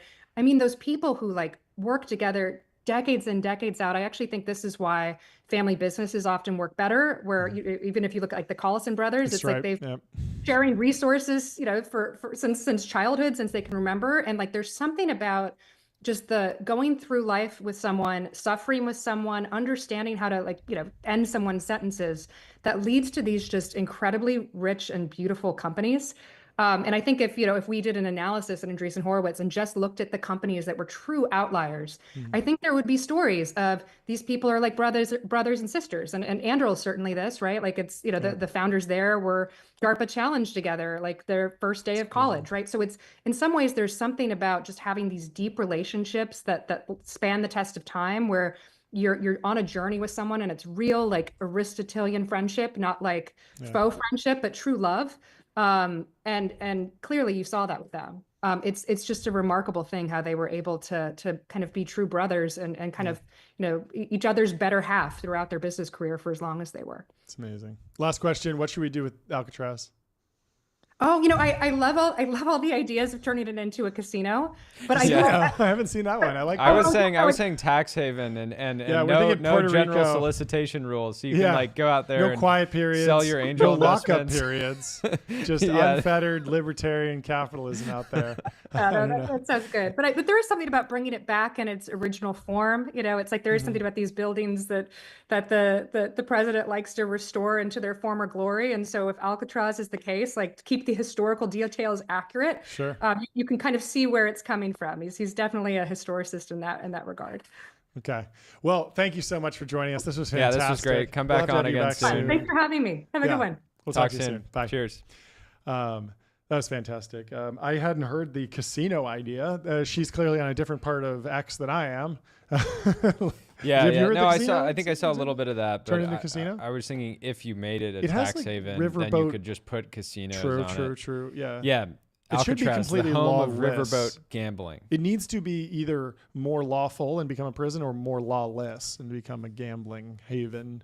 It does have like that riverboat vibe of like, being in the bayou, hanging out on the riverboat gambling. It's kind of like international waters. Anything goes. Anyway, our next guest is here. Welcome to the stream. How are you doing? Do we have you? Hey, there he is. Great. How are you guys? Good to see you. We're doing great. Welcome to the show. Would you mind kicking it off with a little introduction for yourself? Yeah, for sure. Hey everyone. Aditya Agarwal here. I'm the managing partner here at South Park Commons. I've been in the tech industry for about 20 years now. Kind of started off by meeting a very young 19-year-old Mark Zuckerberg in like early 2005 when I just moved out here. Facebook was still working out of the famous house. And, so kind of meeting a 19-year-old Zuck at that point was pretty obvious. The dude was special. Yeah. How old were you at that time? I was 22. Wow. Okay. So That's you were amazing. like, 3 years younger than me, but generational founder. I should probably join the company. That's great. It's funny. It's like I kind of joke that I love working for founders younger than myself because I went for working for Zuck too. I then did my own company after Facebook, which then got acquired by Dropbox. I was Dropbox's first acquisition. And then I was the CTO there working for a young Drew Houston and a young Arash Verdoshi. Wait, so did you recruit Guido van Rossum? Personally? I did. That's incredible. I personally recruited GVR Let's to come go. join Dropbox. Creator of Python. Wow. Absolute legend. And it's interesting, BDFL, right? the benevolent dictator for life of Python. Probably the most important BDFL. programming language in modern history. Yeah, it's interesting you say that because, Python, at that point, Dropbox was probably the most used, I would say, consumer app, maybe actually the most used kind of app in general, written mostly in Python. Because a bunch of our backend and front end was actually kind of like code gen using Python. Yeah. And Guido's a legend. I mean, like, I think that the way he has crafted Python, both by himself, then at Google, then under kind of the Dropbox auspices, was just legendary. And it's kind of amazing. It's kind of becoming the programming language of choice for AI as well, right? Kind of like most of the AI programming is actually done all in Python, which is pretty crazy. Wild. Yeah, he's one of the best to ever do it. Let's talk about the news because it was hitting the timeline. I think it was Friday. New Fund 3. Maybe talk about the genesis of the fund and the series of funds to get where you guys are today. For sure. Happy to tell you about SPC Fund 3. That's South Park Commons Fund 3. But maybe instead of kind of telling you about the fund sequence, let's talk about why SPC exists, right? SPC was started in 2016 with the simple premise that if you are a talented technologist, do not waste your life kind of tackling small ideas, right? I'd say that there are two big mythologies that we've been trying to bust, if you will. So the first big mythology is that, we all have this mental model of kind of like founders essentially getting a stroke of inspiration, going up at the top of a mountain, and then coming back to us with kind of the promised product, right? It's framed as this like solitary hero kind of, or heroine kind of act. But our strong premise is that great companies basically come out of insanely high talent density, right? They come out of places like PayPal, which kind of show like, what greatness looks like, and then people go out and build things. They come out of like places like, obviously Facebook, then we have had a bunch of companies out of Google, Xerox Spark, obviously, and we also see this greatness kind of occurring in clusters all across us. Like we see it in like elite sports teams. We see it in elite kind of like musicians. We kind of see it in like essentially academia. So our take was that if you want to start a company, why would you want to go and kind of like ideate by yourself, right? Instead, be surrounded by super high talent density, people who challenge you, like, where interesting collisions of ideas can happen. And it's kind of a semi-competitive collaborative setting, right? You want to be surrounded by the best people who are kind of challenging and pushing on your ideas. But then you also have a little bit of like, you're looking over your shoulder being like, I want to aspire to the greatness that I see around me, right? So that's our first mythology, which is that in order to start a company, you should be surrounded by great people. And the second one, which is maybe it's almost, it's more than a pet peeve for me, which is that there's a generation of founders that argue over the last decade in Silicon Valley who basically, because of the availability, frankly, of early stage seed capital, kind of latch on to the first idea that they think of, right? Because they have some idea, somebody gives them like a seed check, and then they think that the idea is good, right? And our take is that actually, like, instead of just focusing on the first idea that you have, take some time to wander. Let your mind kind of like go lateral, figure out like, it's unlikely that the first idea that you have is the best one, right? If you kind of just think about it from a probabilistic perspective. So our take at SPC is that come spend 6, 9, 12 months with us, wandering, ideating, exploring, tinkering, letting interesting ideas come about. And in some ways, everybody is so focused on scaling the mountain. We talk about hyperscaling, we talk about scaling the mountain, that nobody stops to ask, like, is this the right fucking mountain? Like, is this Yeah. the best mountain that you want to go climb? Everest has like, 16 peaks over the Everest range has like 16 peaks over 8,000 meters. Like, which one are you going to pick, right? Like, that's a pretty good one, right? So K2 because it's the hardest. K2 is the hardest. In the winter. Highest fatality rate by Yeah, sure, for sure. yeah. Some founders Exactly. just want the pain, and so they go Oh, K2, yeah. North Face during the winter. Oh, yeah. What, wait, really quickly, what the name? Not South Park Capital, not South Park Ventures, South Park Commons. What does that mean? It was a name that was actually chosen by our early members, right? So our early members in circa 2016, 2017.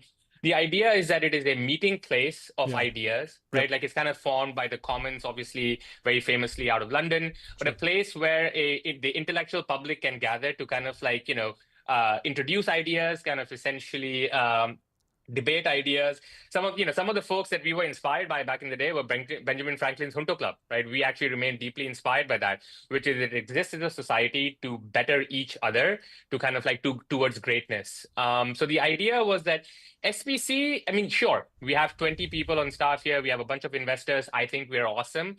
But ultimately, a lot of like the value of SPC is being surrounded by great talent that can all kind of like push each other. So when you come back to the genesis of the fund, right, guys, like in the early days, there was no fund. We framed ourselves as a learning community. We framed ourselves essentially as like an exploration society, kind of the Royal Exploration Society in the 1800s in the UK, with the idea being that like being a founder is kind of being like an explorer in the early days, right? You're trying to navigate the idea maze. You should be able to like, throw away like the bad ideas in pursuit of the great ones. And then over time, what we realize is that this is actually an interesting model for early stage kind of like company exploration, right? So we would basically provide a place where people would come in, and essentially it was very hard to get in, right? It's, we do maintain super rigorous standards for essentially getting in. We put people through multiple interviews, reference checks. So for instance, this year, 20,000 people plus will apply to be part of SPC across 250 spots across SF, New York, and Bangalore. So it is very rigorous to get in, but once people essentially got in, we would kind of like have like a very vibrant intellectual environment where we would invite like really interesting people at the frontier of their fields.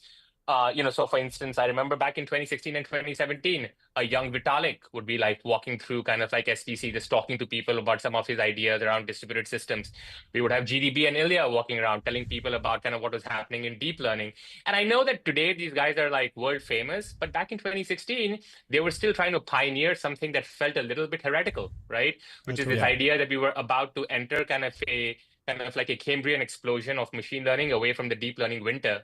So, we have always welcomed the people who are kind of in some ways pushing the boundary. So it was framed as a learning society. But as people kind of came and spent time in SPC, we realized that they were actually converging on more interesting ideas for, by way of their exploration. So as they started essentially starting companies, Ruchi is one of the founders of like SPC, would basically write, angel checks and introduce them to our investor network. But over time, we decided that like, hey, why don't we start a fund to invest in SPC companies? And the fund would also, for instance, the fees coming in from the fund would be used to essentially like provide for staff and also provide for the building that we have in South Park, right? And that fund one was a $55 million fund in 2018. That fund has done phenomenally well. It's kind of going to be in the top 5% of its vintage of that year. On the backs of that, there you go. Boom, boom, boom, boom. Is that the money bell? Okay, there we go. The size gong. And then on the backs of that, we raised another fund in late 2021, which was a 135 million fund. That fund is actually outpacing fund 2 is outpacing fund 1. And on the backs of that, we have just raised fund 3, which is the $275 million fund to invest across the globe, but also specifically the USA and India. And the model is scaling well, I'm curious. So I want to get into potentially some of the learnings, the broader learnings for companies. You talked a little bit about this sort of the unicorn factory. Companies come, they get $2 to $5 million. They announce their fundraise, maybe they launch, and that's sort of like this, like, then they're on this sort of treadmill, right? And it just speeds up and speeds up, and you know, hopefully you don't get thrown off of it.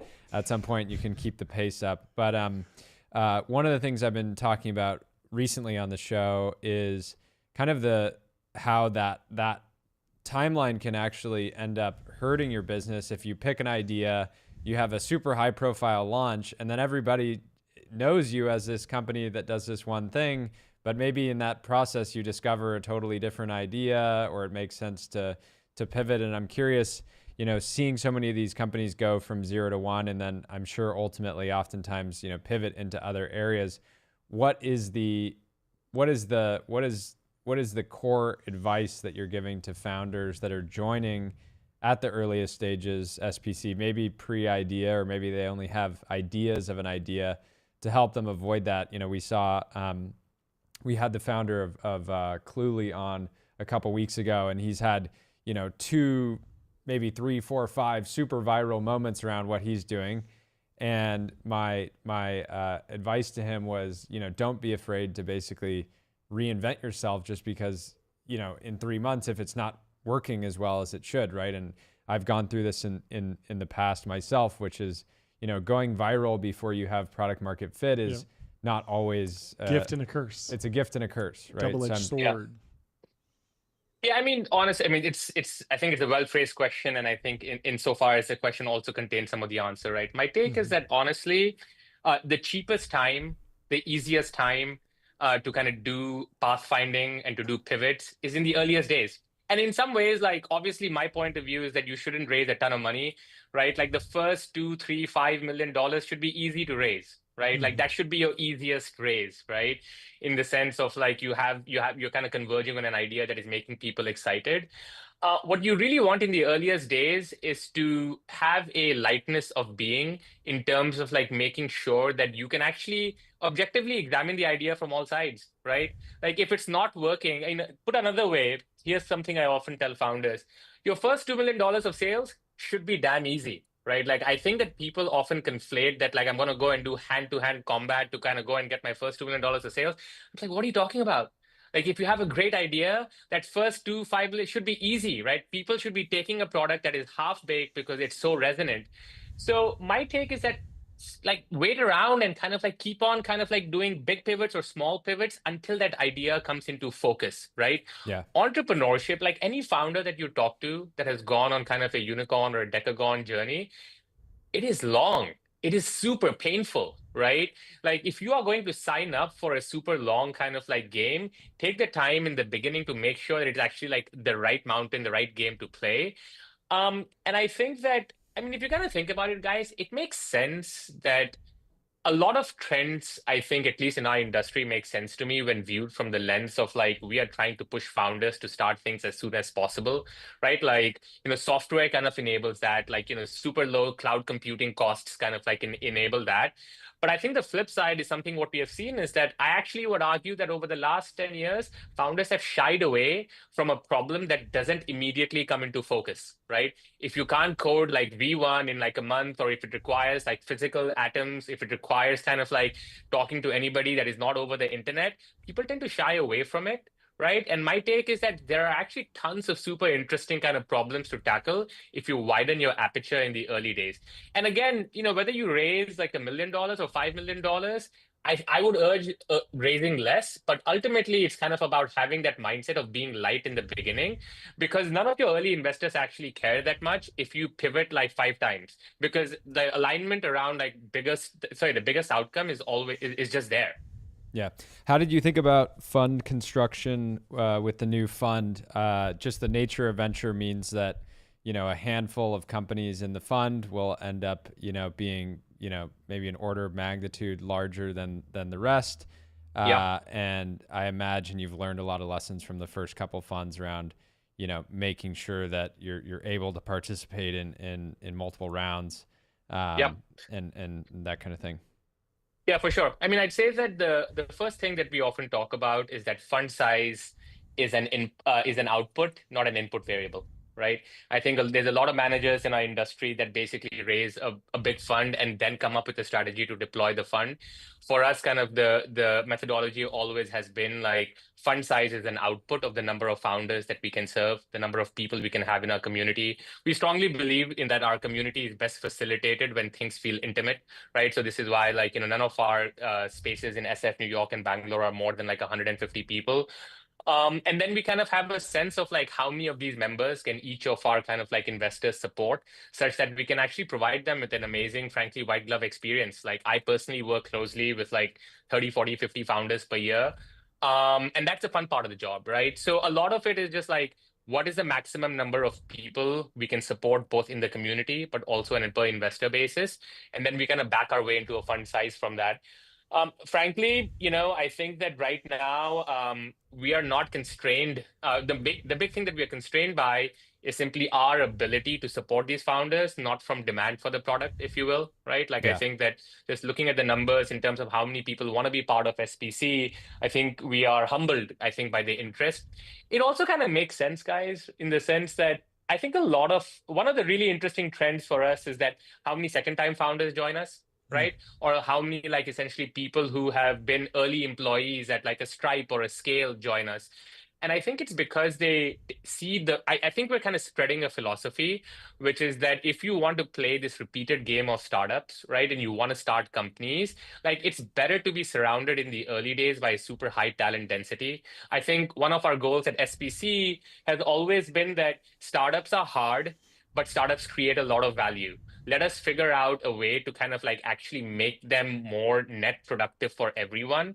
So I think that the -1 philosophy is resonating. We obviously want to serve as many founders as we can ourselves, but I also hope that like other people start up -1 things, and we're starting to see a bunch of, I would say, folks who have similar philosophies. Like -1, I think, has entered the vernacular now, which makes me really proud.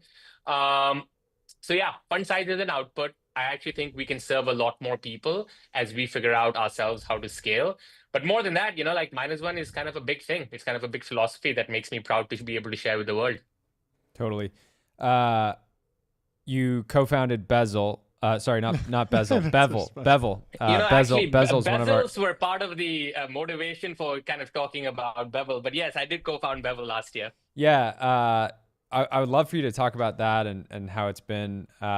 It makes a lot of sense. I think one of the biggest complaints people have about different fitness trackers is the data is not always consistent, right? Your Whoop might tell you a different, tell you you're walking more than your Oura Ring or whatnot. And having a platform that can pull all that data into a single place and help you understand different trends makes a lot of sense. Just the nature of bundling and unbundling. But talk about maybe the genesis there and how it's been going. For sure. I think probably like a bunch of us 6 years ago, kind of when COVID first, kind of like the lockdowns and stuff started, decided to channel a lot of my pent up energy into kind of just like going full beast mode on my health, like basically analyzing everything like sleep, fitness, nutrition, body metrics, everything. And I started to maintain these super detailed spreadsheets, and these spreadsheets were basically like I have all of this data collected on a daily basis going back 6 years. It's kind of stored in a combination of like Google Sheets and Airtable. And I think everything that you said, like, I would collect data from 3 different sources, right? I would collect data from my Oura Ring.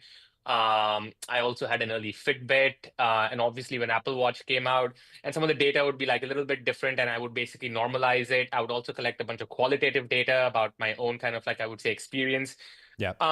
So when I was talking to Ben and Gray, who were at SPC, they were also essentially going through similar journeys. They've kind of been through a little bit of the ringer in terms of their first startup. And as we were talking about what we wanted out of essentially like a health app, a lot of what we were saying is that essentially, number one, all of these health devices at this point were kind of like offering you like a dashboard of your data, but nothing was really tying it together. I mean, Apple Health is fine, right? Like it's not a bad product, but it's a little busy. And it's kind of like very specific to that ecosystem. So our take was that how do we kind of create, as step one, the best place to ingest all of your kind of health data? Because at this stage, it's not just your rings, your watches, it's also your 8-sleep mattress. It's also like, everything basically is kind of like creating this health data, which is awesome, right? It's beautiful because I think it's indicating that consumers care about this. So our take was step one, how do we get all of this into a one place that essentially, is that a 8 sleep? There we go. Amazing. Yeah, that's a great product, right? Like 8 sleep. But 8 sleep gives you a nightly sleep score, as does your Aura ring, maybe if you wear your watch. So like, how do we make sense of all of this data into a clean, consistent place? Right. And it was a simple proposition. It was one of those classic things. Let's just build what we want. And Ben and Gray are just world-class kind of builders and designers. So they just built something that was beautiful. It was easy to use. And we put it out there. And it's just been all kind of like crazy organic demand. We're not divulging too many numbers, but we are definitely kind of the number of users and kind of paid subs. It's just kind of blown us away. We've kind of been on a tear for the last like 6 months. Well, there's this idea that once you get to a certain obsession level in health, the amount of money that you'll spend on an incremental 1%, gain in your health is like, you get to a point where I did this like NAD treatment last year. That in hindsight was like, I think a terrible use of funds, but it was like, it was like a series of, I think it was like $6,000 over like multiple treatments. And I was like, I didn't feel anything at the end, but at the time I was like, if this is going to make me performance. if I'm going to feel like, 5% more energized during the day, it's totally worth it. But it's a great market. That's cool. I'm curious, last thing, because I know we have a cutoff here and there's probably a founder you need to chat with. What are you seeing today at a high level? You guys have a unique insight into the sort of trends and categories that will be probably hot in a year, and you're probably making those investments now. I'm sure a lot of the obvious stuff, agents, MPC, that kind of thing. But what's getting a lot of your attention today? Probably two areas that I would highlight, and maybe this is, I think both of these are somewhat well understood now. The first one is the amount of, I would say, enthusiasm and excitement for stuff around robotics is very real. This is both kind of like building actual robotics like hardware to kind of building robotics kind of, I would say, middleware, kind of like think like, end-to-end stacks for coding on robots, and then obviously robotics foundation models. It's hard to say whether it will all translate into usable products over the next 3 or 4 years, but over a 10-year horizon, I think that the energy is just substantial, much more so than I've ever seen in my career. And the second one I'd point out is that, a lot of the times the conversation around foundation models has really centered around essentially like take what we have and kind of like throw more compute at it, throw more data at it. But it's surprising to me that a lot of people don't actually take a step back and realize there are lots of smart researchers out there who are building the next generation of algorithmic changes to these models. So there are lots of really interesting, both, I would say, variants, but also novel takes on, for instance, what would a pure RL-based kind of like model look like, right? If you had to ingest reinforcement learning from day one. So I'm seeing a lot of energy around building the next generation of foundation models. It's a little bit, I would say, still hazy, but it's very exciting because I still think we're at the tip of essentially the innovation we're going to see on top of these core LLM capabilities. Yeah, it makes total sense. I mean, I kind of assume we're at the end of history and all the future algorithmic progress. It's so crazy, right? Labs, like everybody assumes that like it's just going to pause and then we're going to scale it up. And I'm just like, no. There's a ton of like energy around core innovation around the algorithms. That's very interesting. Yeah. Makes a lot of sense. Good all right. Well, awesome. I know we've already had some of your founders on, but let's make sure to get more on. And thank you for coming on and telling the story, and congrats on the new fund. Amazing. Thank you so guys. much. Appreciate it. Cheers. Congrats. Have a good one. Should we rip through some timeline? Get out of here. Let's do it. We started a little bit late. It's timeline time. It's timeline. Play some sound effects. I've been missing that sound effect. It's so great. One. I mean, last week was That's not even the main absolute... one. That's the different one. I want the Ashton Hall one. No, not that one. The Ashton Hall. The Ashton You know the one I'm talking about. Yep. This is the one. This gets me so fired up. I love this one. Anyway, Morgan Housel, friend of the show, put a random thread boy in the truth zone. Aaron so Richards writes, in 2020, Morgan Housel published his best-selling book, The Psychology of Money. It sold 4 million copies and changed the way we think about money. Now he's predicting the collapse of America. Here's everything you need to know. Beautiful photos from Diary of a CEO. And Morgan Housel comes in and says, lol, I am 1,000% not predicting the collapse of America. Double kill. Community note and the actual author of the book telling you that you're wrong. Yeah, absolutely folks, wild. Try for step it up on X, Aaron that Richards. to be the takeaway. You're on notice. The next slop thread you post better be factual. What's Morgan Housel's The Art of Spending Money is his next book. Oh, I like so that. excited about it because it's very interesting. I Yeah, we love gotta have him spending on money. more regular. That was such a fun conversation when we had him on. Yeah, absolutely brilliant That'll be great. thinker. Anyway, we want to take a second to tell you about Vanta. Automate compliance, manage risk, and prove trust continuously. Vanta's trust management platform takes the manual work out of your security and compliance process and replaces it with continuous automation, whether you're pursuing your first framework or managing a complex program. Go sign up for Vanta. I've used them across multiple companies, and I am excited to be working with them now at TBPN. We got to get Waymo on Vanta. I'm sure that there's a lot of compliance with a business like that. And I'm sure they're already on Vanta. It'd be probably, yeah, we'll have to fact check that one. But next post is from Jane Wong. She says, this Waymo almost T-boned a cyclist blowing through a red light at an intersection in San Francisco. Who's in the wrong here? Why isn't the robotaxi yielding to someone who always has the right of way anywhere and everywhere at all times? But what's interesting is that a lot of people were looking at this and being like, this is incredible performance by the Waymo. Like it stopped and the biker kind of came out of nowhere. But Christian Kyle is putting his dollars on the gambling table. I don't know what analogy I'm using here, but he says prediction in 2040, it will be illegal for humans to drive cars. What do you think? I think that years day away. is going to come. Illegal though? That's going to be hard. I think it will be frowned upon. Frowned upon. Yeah, I mean, it is funny as a it's car not illegal guy. to ride horses. Yeah, true, but it's frowned upon to. It's one of those things, right? So it's technically, I think, legal on most roadways to just ride a bike, right? Yeah, maybe not on a It's frowned freeway, upon. but it's frowned upon if you're in like, a 45, like if you're like expressing your right to cycle in like in the middle of a a freeway. highway, People right? are like, in like what a are you doing? one-lane highway, and you're like riding in the middle. Yeah, it's kind of frowned bad upon. So etiquette. I could see it being like that. I mean, I do think it will become at some point just so objectively clear that it is dangerous for humans to drive that there could be plenty of pressure, at least in some areas. I think Waymo's very underrated. Horses also underrated. First off, let's go through the stats. 1 horsepower. Not bad. It's pretty good. And I was thinking about it.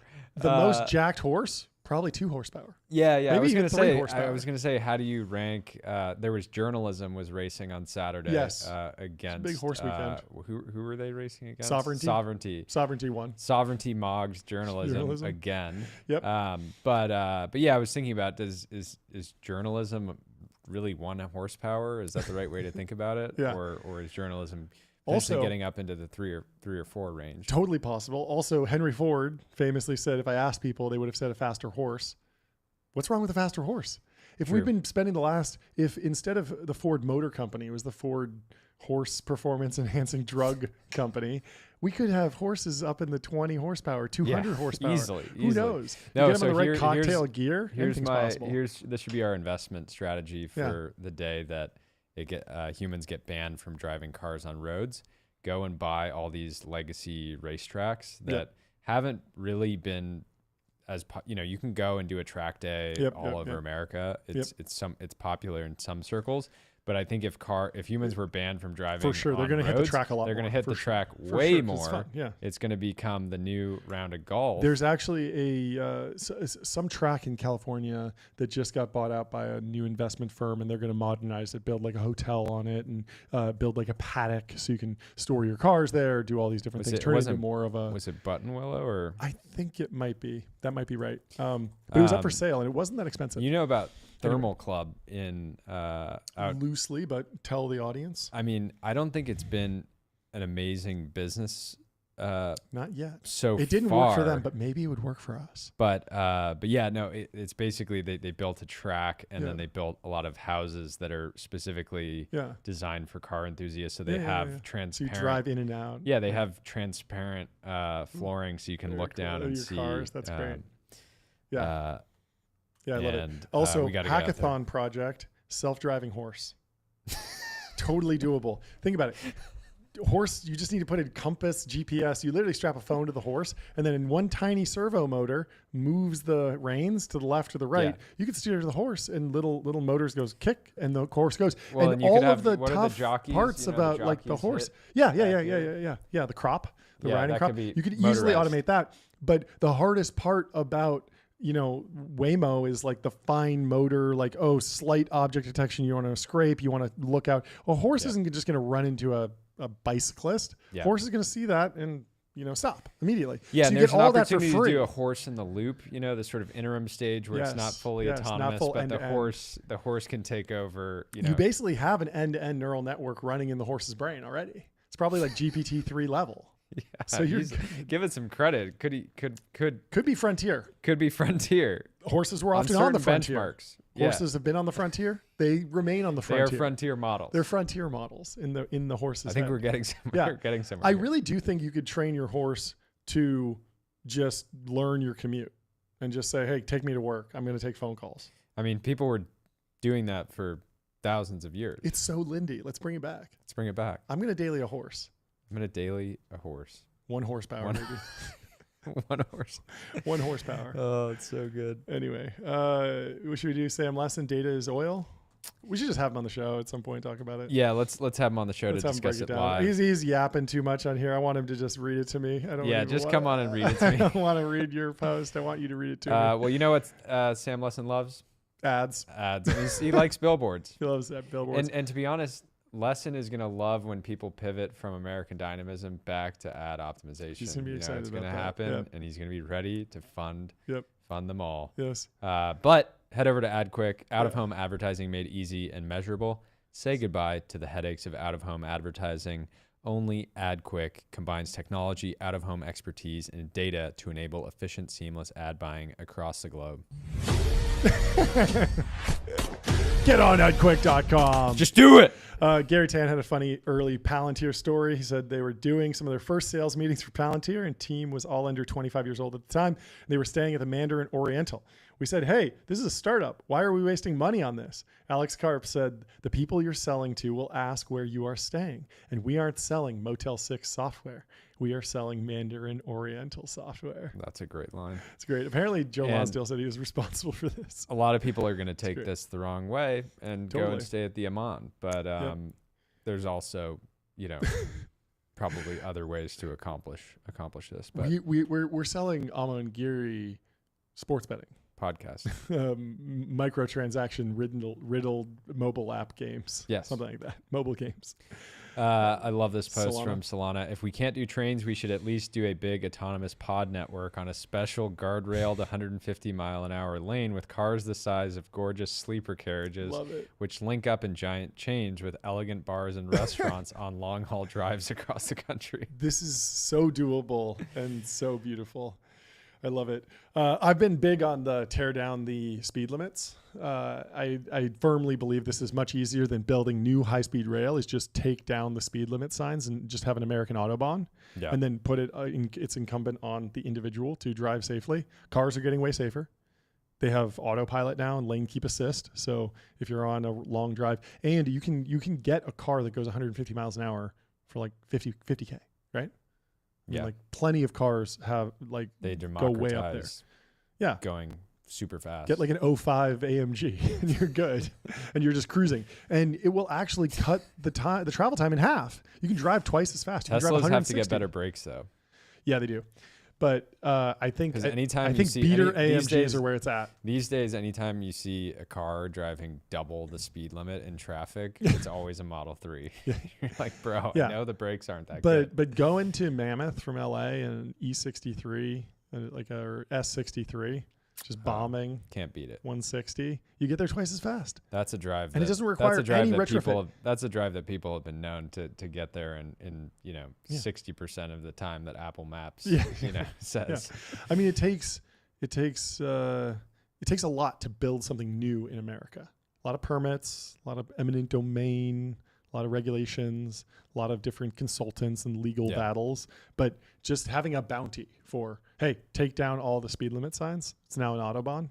Pretty easy. So good. Pretty easy. Here was the post you were referencing earlier. Yeah. Wasteland Capital says, it's still amazing that Buffett's crowning achievement was simply buying Apple in 2016 when Apple was already the largest company in the world by market cap. Wow. And just adding and holding on to it. So good.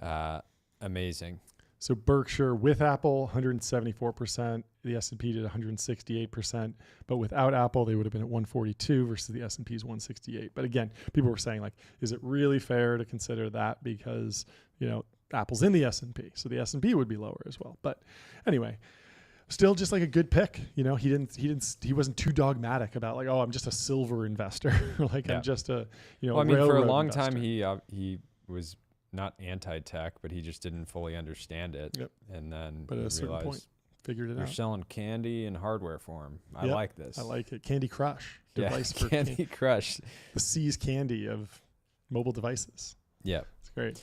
This is funny. This is a funny post for a few reasons. It is by Unemployed Capital Allocator. It is funny. And it's a screenshot. Unemployed Capital Allocator says, from a friend, a capable analyst, the chasm has been crossed. 03 is significantly better than I at my job in almost every aspect. Brutal, but not surprised. So your job is to just analyze 1,000 times more companies. Yeah. And then you'll be fine. Scale it up. Just do more queries than everyone else. Yeah. I guess. I don't know. I mean, this was interesting. I had this up earlier and it didn't get into the stack, but I'll pull it up now. Is it really that much different than just being like, yeah, Google is like, I mean, there were people that were cells in individual spreadsheets calculating all day long. Excel is, significantly better than, somebody whose job was just to crunch numbers all day long. And we moved forward. We did more work. Found more capital to allocate, more things to analyze. Yeah. Yeah, it's funny being like Excel is so much better at multiplication. I kept trying to put this to the AI people that would say like, yeah, there's going to be serious unemployment because of AI. Like, okay, let's actually quantize this. Let's say over under American unemployment by 2020-30 is, you think it'll be over or under 10%?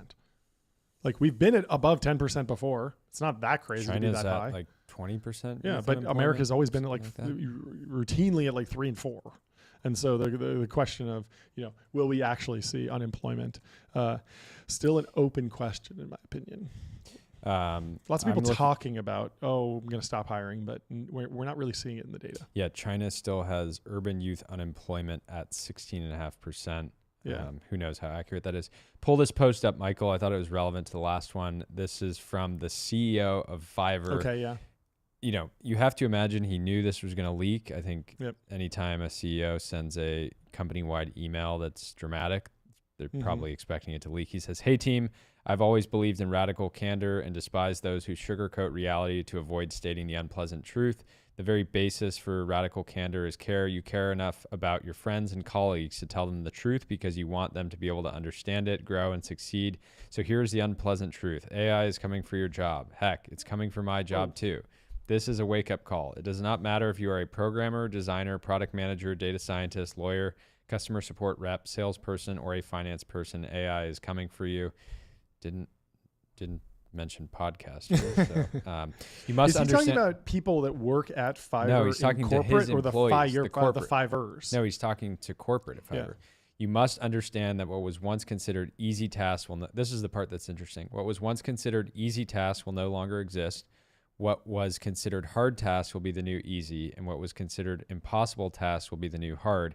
If you do not become an exceptional talent at what you do, a master, you will face the need for career change in a matter of months. I'm not trying to scare you. I'm not talking about your job at Fiverr. I'm talking about your ability to stay in your profession in the industry. And everyone's been saying this.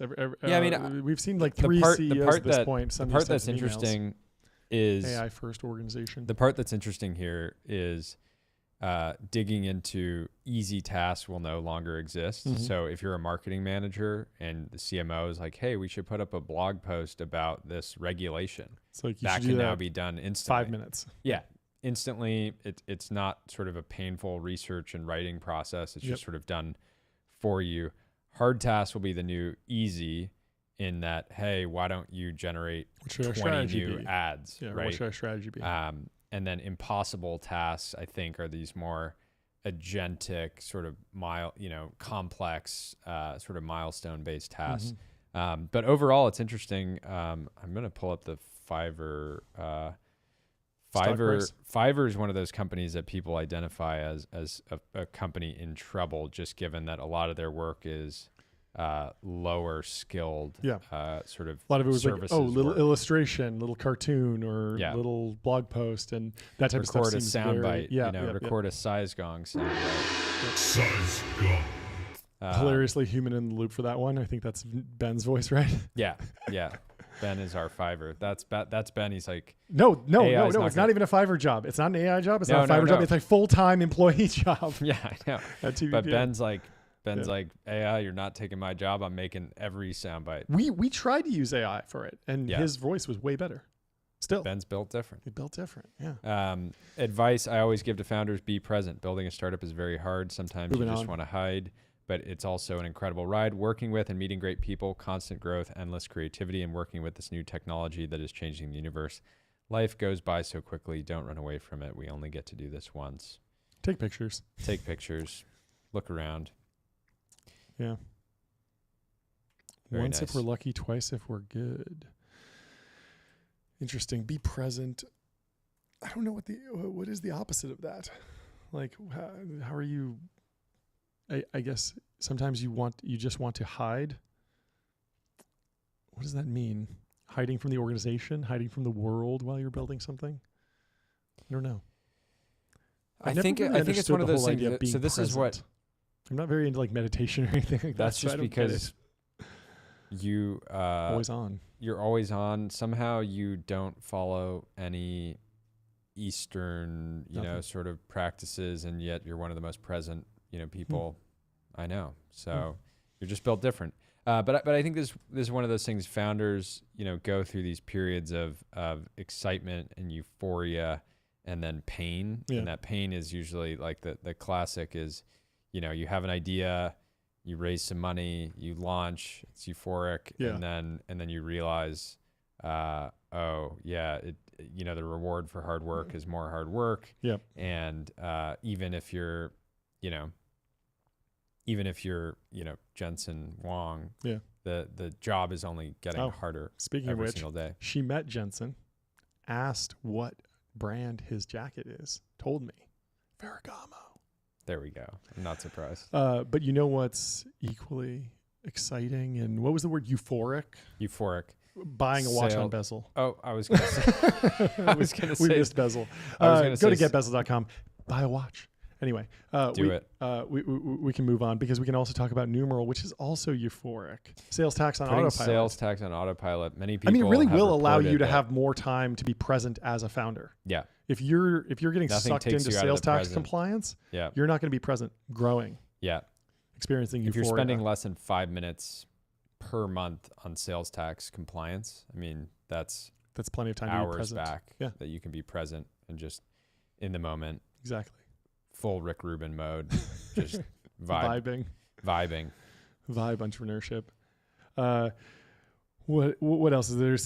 Some deep analysis of Grok 3. Did you see this? It's like they're doing deeper search in Grok 3, and one of the steps that it takes is searching posts by Elon Musk, the information I am looking for. just seeing like, hey, has Elon said anything about this? Let's throw that in the results. I mean, he does post a lot. I mean, whatever he's posting is probably relevant. It's a good way to fine query. tune the model. Yeah. on your but on your CEO's not beliefs. even hiding it. Very silly. Anyway, what else should we talk about? I thought this post this is in the from news. Kari was quoting Didi. Founder of Linear.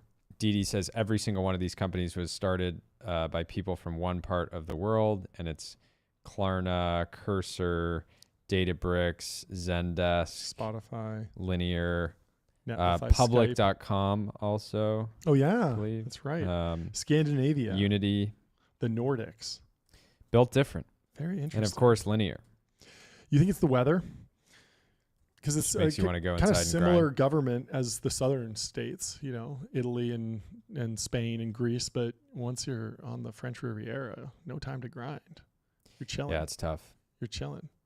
If you're in the Greek islands, you're not. Yeah. You're not putting in 20-hour days coding. That's why SF just stays on top. It's not because OpenAI, created the next $1 trillion company. It's so It's at times like the fog makes it so hard to want to be outdoors that you just want to create shareholder value. Yeah, people were predicting that because of global warming, it would lead to the downfall of San Francisco because it would get warmer, balmier. More people would just be hanging out in Dolores Park all day. And Portland would become the new imagine if AI was being built in Portland primarily. the AI safety people just. Oh, are you talking about the artificial intelligence company of Portland?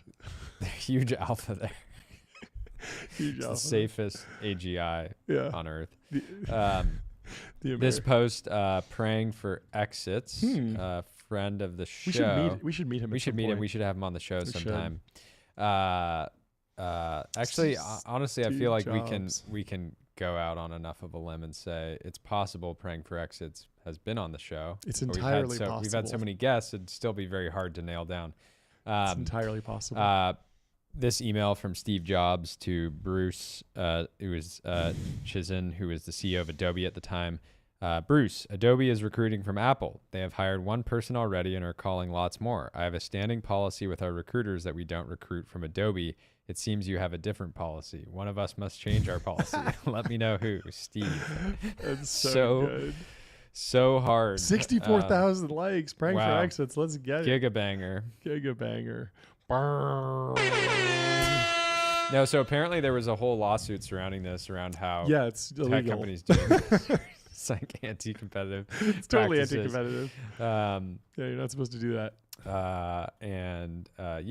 It's good for employees, I guess, if you it's a free market and talent. say, hey, you're making $1 million at Apple. How would you like to make $2 million at Adobe? And then it's a bidding process. Yeah, but we have this policy with other podcasts. So we do. Yeah, so sue us or don't. Alex Tapp has a story about universal anti-venom. You told Friday. me about this. I didn't understand this. To break it down. So universal anti-venom may grow out of man who let snakes bite him 200 times. I hate snakes. I'm Indiana. You had a I truly hate snakes. You had a snake interaction recently that we won't go into. It's gross. Scientists identified antibodies that neutralize the poison in whole or in part from the bites of cobras, mambas, and other deadly species. He's 57. Over 18 years, he injected himself with more than 650 carefully calibrated escalating doses of venom. Oh, okay, so he didn't actually let them... Wait, no. He also allowed the snakes, mostly one at a time, but sometimes two, as in video, to sink their sharp fangs into him 200 times. Wow. It's, he built the tolerance. This is poison resist. Yeah. This is what did you in this weekend. Yeah. Everyone, you just you too much of a thoroughbred. You're on the thoroughbred diet. If you're on the junkyard dog diet, nothing could. I have poison resist for everything. Weekend. Microplastics unaffected. Your John's had this running joke on the show for those that haven't heard that like a single inorganic blueberry would cause you to be sick and throw up and all this stuff. And then over this weekend, I got food poisoning, no one else and did. no one else did. Yeah, except Sarah, Yeah, who's also on the thoroughbred diet. On the thoroughbred diet. So honestly, there's something there. You need to build your poison resistance, man. Yeah, yesterday was so brutal. And like we were eating like lovely food, but there's probably something there that you weren't used to. Got me. Ridiculous. Gnarly. This bit of daredevilry, one name for it, may now help solve a global dire health problem. More than 600 species of venomous snakes roam the earth, biting as many 2.7 million people, killing about 120,000 people, and maiming 400,000 others. The numbers thought to be vast underestimates. Brutal. Yeah, so anyways, in this guy's blood, scientists have discovered antibodies that are capable of neutralizing the venom of multiple snake species. So anyways, major sacrifice, still kicking. Yep. And he says, I'm really proud that I can do something in life for humanity to make a difference for people that are 8,000 miles away, that I'm never going to meet, never going to talk to, never going to see probably. And I hope he's monetizing this. That's all. He really went through the ringer, but it sounds like he enjoyed it. A bit of a masochist. Well, let's go on to Harvard. Their tax-exempt status is to be revoked, says Trump. And Sheil, a good friend of the show, says, wild impact on our world. Hearing from multiple funds currently raising that universities have paused allocations. I had some ideas for how Harvard could get back in the good graces of the Trump administration. Do you have any takes? I think step one is Harvard needs to prove that they're on the side of Trump. They need to add Division I bodybuilding. Absolutely. You know, they're known for, they have a football team. They have crew. Everyone knows, the Harvard crew team, the what's it called? The something on the Charles, head of the Charles. It's really fancy. Crew race. But if they get into bodybuilding, I think that would be a big step forward. They should also get into pro wrestling at the collegiate level. Yeah, We've never this seen was a big one. NCAA pro wrestling. But Trump has been in many WrestleManias. And if you could go full scholarship to Harvard as a wrestler, junior wrestling, not the typical wrestling, but the pro wrestling specifically, I think that'd be a big step up. Yeah. Anything else that they could do? I think if they go for profit, it might actually wind up, maybe they don't allocate, maybe they build a high frequency trading option, like start prop trading their own endowment. Why are they outsourcing? I'm sure they're pretty close to that already. They should just start leading Series A's. Yeah. Just directly. Just go direct, right? Yeah. Yeah. I mean, this is interesting. One, Bucky shared something recently about how one of the dynamics here is, in many ways, this will negatively impact net new funds or funds that are getting off the ground, because Harvard would have already committed for the major platforms, the funds they're in it with for the long haul. They're making commitments multiple funds out. And so this is primarily, I doubt they're reneging on existing commitments. And so don't worry, Lightspeed, A16Z, General Catalyst will be okay. You don't have to worry. We're going to make it through this. Mark Gurman had some news. Apple is teaming up with Anthropic on a new AI-powered vibe coding platform and is rolling it out internally to employees. It could come to third-party developers in the future. Details and what this means. Interesting. Makes a ton of sense. I don't know how familiar you are with iOS development, but most of it happens within Xcode, which is not open source, so it's not forkable like VS Code. And so you can't really. I think most iOS developers, if they're really serious, they have to use Xcode, or they get good at Xcode. And so to just not have a cursor competitor or a vibe coding option in that software is really antiquated. It's always been a harder IDE to use, but it makes a ton of sense that they would team up with someone for this. Anthropic, probably a good pick. So we'll see. No, it makes a lot of sense. And there was other news. Claude is known as one of the best when it comes to programming. Daria 1 says Nick, Apple is partnering with Anthropic. Very interesting. I wonder what the structure of that deal will be, because most of you don't think of Xcode as having like a consumption-based pricing. It's something that just comes pre-installed with a Mac. Look, Apple's golden goose, the App Store, is getting cooked right now, and I would not. I can imagine that Apple will find to make, and Anthropic will find a way to make. Plenty of money. I mean, in the similar vibe coding world, the CEO of Windsurf went on the Y Combinator podcast. If you think about it, though, I'm sure that I don't believe that Apple, Anthropic, vibe coding, Xcode platform can make up for that what may end up being a massive drop in App Store revenue, but it is pretty funny to think about. It's like, okay, like, hey, developers, you're not going to give us our 30% cut. Oh, we're going to handicap We're you. going to charge you. You can use regular Xcode, but if you want to use AI to code, it's going to cost you $100,000 a month. That's great.